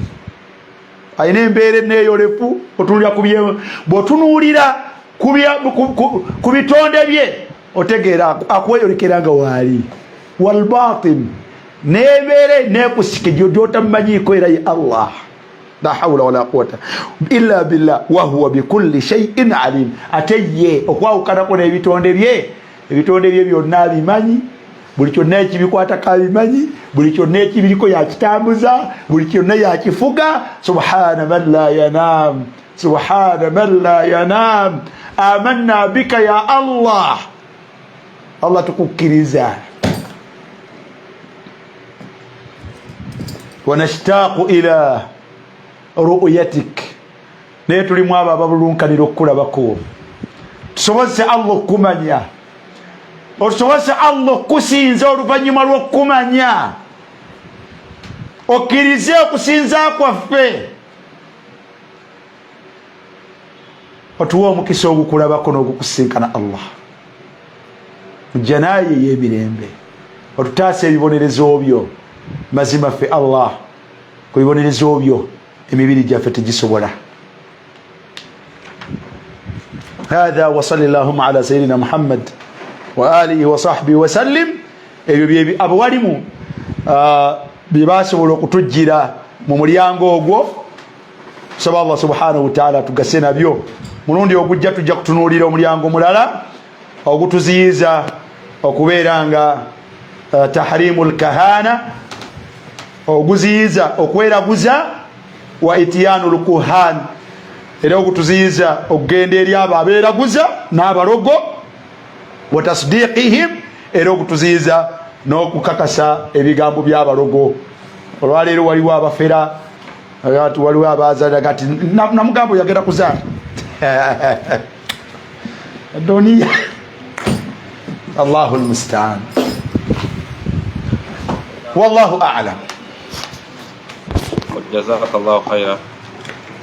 Tukoyanza mukadde waffe omusomo gw'otusomesezza gwe tuyinza okuyita omusomo okukwatagana ku tawhidi, okwawula Allah n'okumumatira n'okukakasa nti buli kyonna kye tulaba Allah subhanahu wa ta'ala ye mutonzi waakyo, era talina kintu kyonna kimwefaanaanyiriza.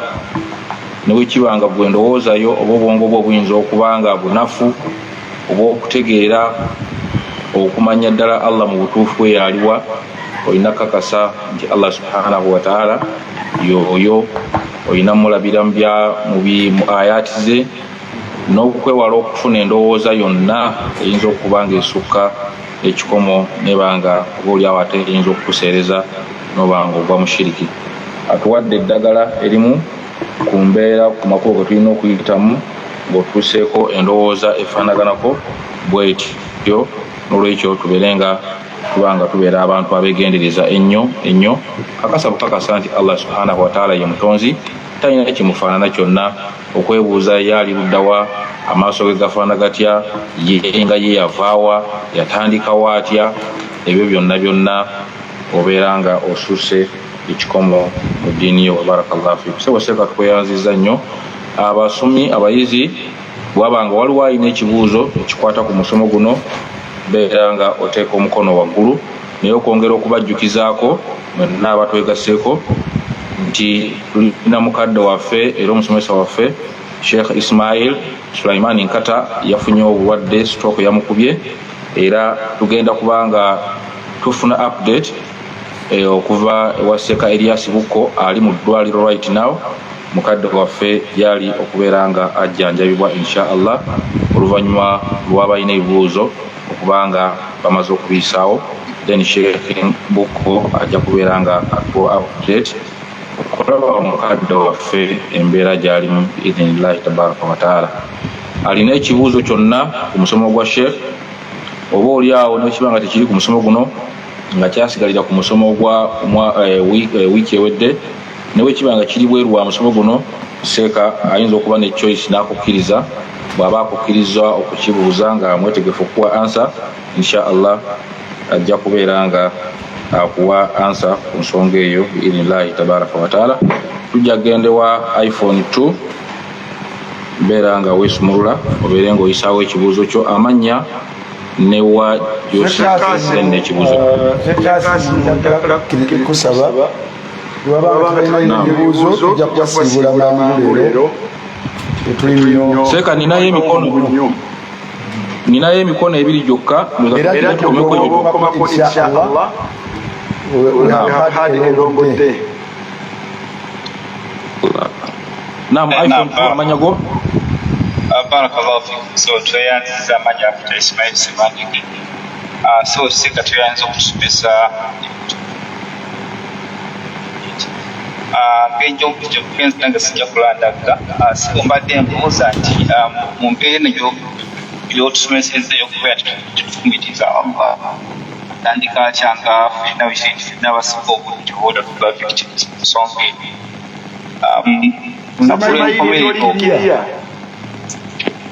ate awo se watereddemu awo sebo obaoliawo nze mbadde mbuuza sheekh nti ku lunaku lw'ekiyama tulinawo embeera eyo nerina okubeera nti Allah asobola okumubuuza ebibuuzo ebyo tujja twebuuza kuno nga oba oliawo atubuuliramu oba tetukkirizibwa sebo tetulinayo twagala kumubuuzaako ki oli munene tumulaba atukolera ebyebbeeyi tetulinayo kwetaaga kubuuza Allah bimukwatako abadan n'obwongo tugenda kubeera ku ebyo tugenda kuba mu masavu nga tuvulubanyi ng'ate tuddabo okuggyako okumulabako n'okwongera otuwa obulungi wa illa bantu bagenda kubeera bamativu nga tebalina nsonga ebyo bya duniya mwe tutawaanira naye fil akhira ebyo tebiriyo wallahu a'lam.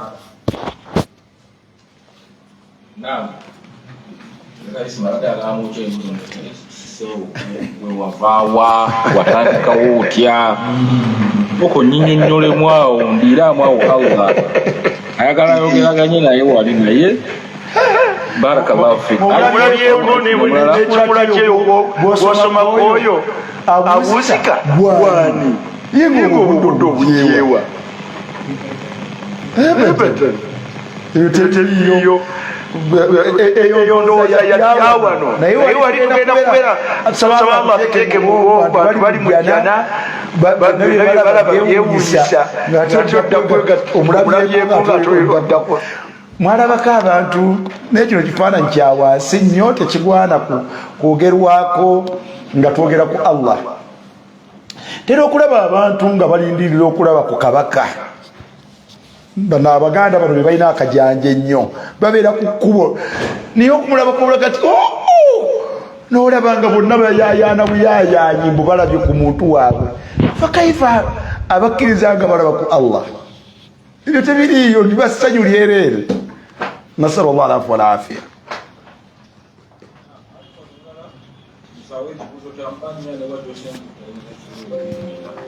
السلام عليكم ورحمة الله وبركاته. وعليكم السلام وبركاته. وعليكم السلام ورحمة الله وبركاته.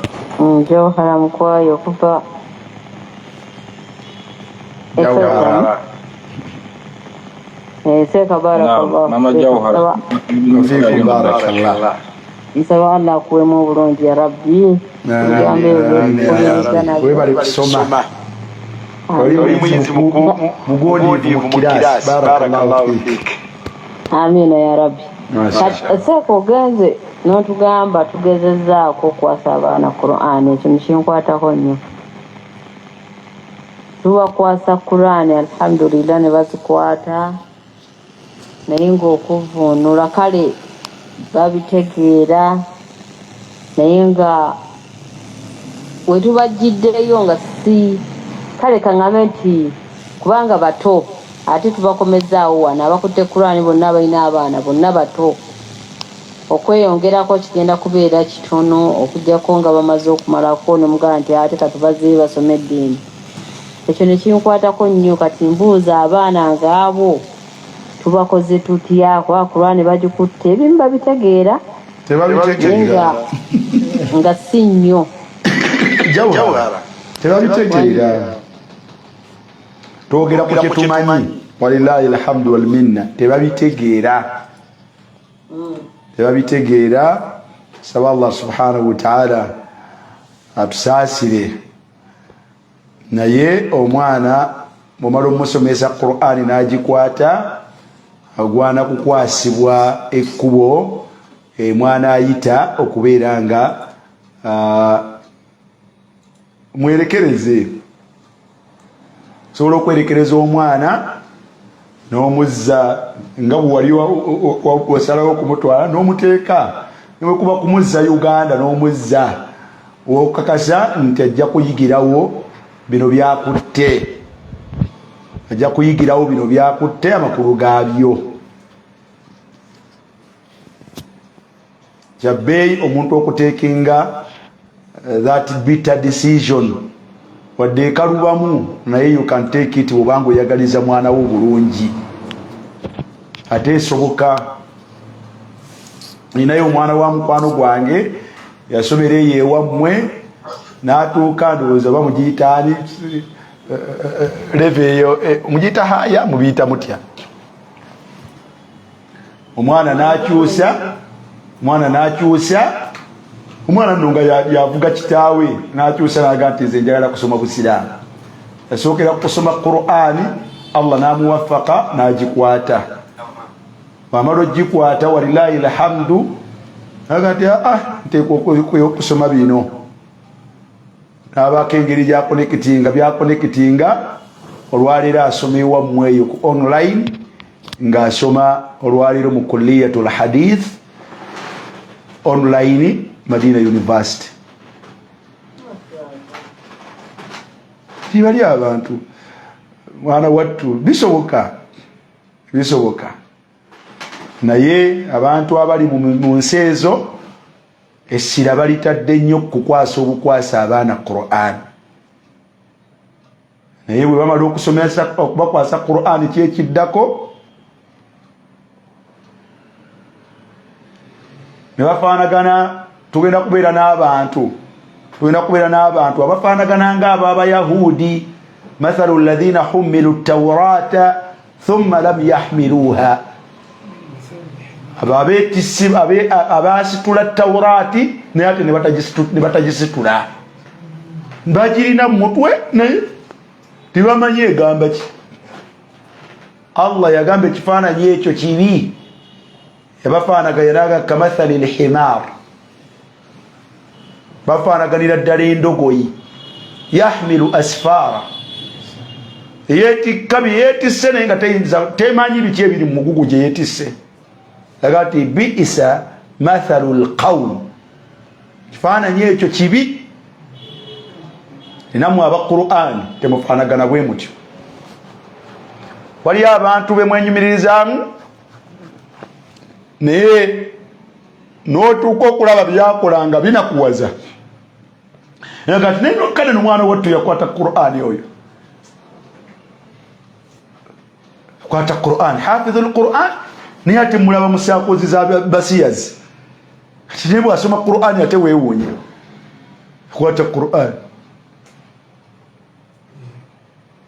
mulaba mbino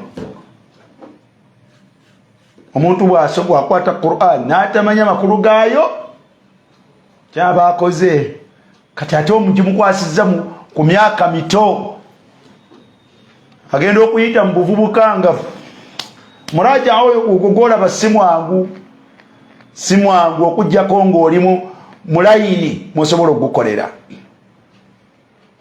nkakasa nga siina kubuusabuusa nti abaana bamwe basobola okusoma knowledge gye mwagala kati abaana bamwe abamu baafuna obutuuze n'ebitambulize ebibatambuza babirina tebiriiko kukomekebwa nti bw'afuluma n'agenda okusoma tajja kudda kyabbeeyi musobola okubaggulirawo omulyango nga ti twagala kino noyogeraganya n'omwana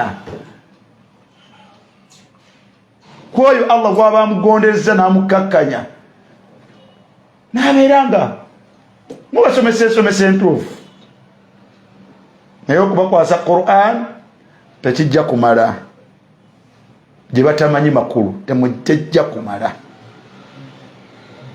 twagala baluŋŋamizibwe ne Qur'an eyo kyekikulu ate twagala baluŋŋamizibwe nayo naddala mu bukulu bwabwe mu kiseera kye bakwatibbwamu kye bagikwatiddemu rufi'a alqalamu an thalath an sabiyi hatta yablugh webagikwatidde tebavunaamu webagenda okutandika obuvunaanibwa nga bakuze ate nga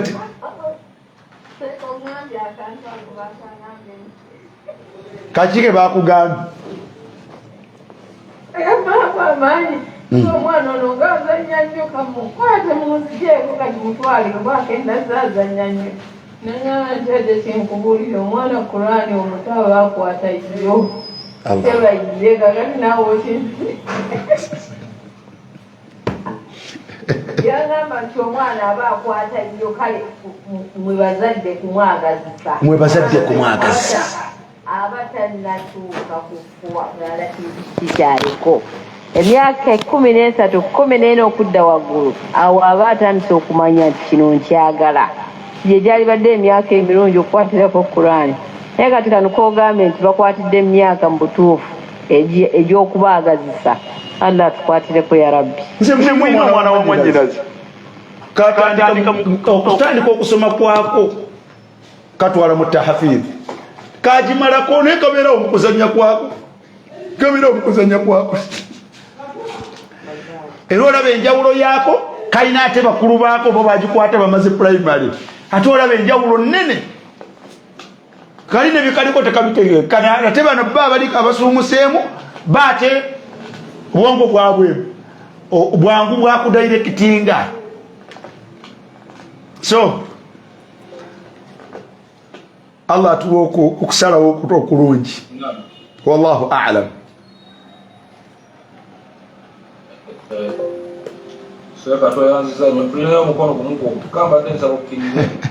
Kale kakubeere witiri kale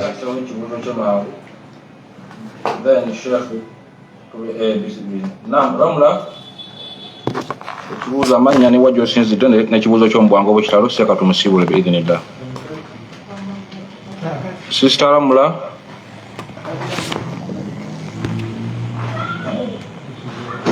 Assalamu alaikum warahmatullahi wabarakatuh. Wa alaikum assalam wa barakatuh. Wa alaikum assalam wa rahmatullahi. Kakati Sheikh mbadde mbuuza nti nno like oba ogenze ewantu katugeze oba kati nga ffe abali ne Saudi Arabia tugeze kati ne bakwata ne bakusibira ewantu wonna kati Allah n'atugerera amazzi ne gavaako.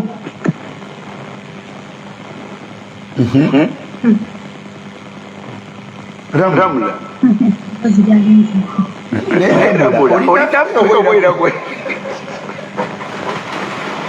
Ramula tetukuwulira amazzi gavuddeko bakusibidde oba bakusibidde nam agenda tugamba kakati Ramula laika tali na fenze kantuseo salamu ya seka Sheikh wange assalamu alaikum warahmatullahi wabarakatuh. Wa alaikum assalam warahmatullahi wabarakatuh. Sheikh Jumba. Naam. Barakallahu. Ramula mukkirize bannange biidhinillah seeka abadde n'ensonga endala olunaku lubadde luwanvu ate nga naffe atulina naye n'anyigiriza n'abanga otuuba biidhinillah. Olwaleero mukkirize seeka tumuleke tumute then akanyomera akaddako seeka Bukko yatudde dda ali mu ddwaliro agenda kubanga atuwa update ebifa ku mukadde waffe Sheikh Sulaiman Nkata. Sebo seeka wumba sebo otusiibule otutefe tukutadde billahi tabaraka wa taala. Subhanaka Allahumma wa bihamdika ashhadu an la ilaha illa anta astaghfiruka wa atubu ilayk. Wassalamu alaykum wa rahmatullahi wa barakatuh.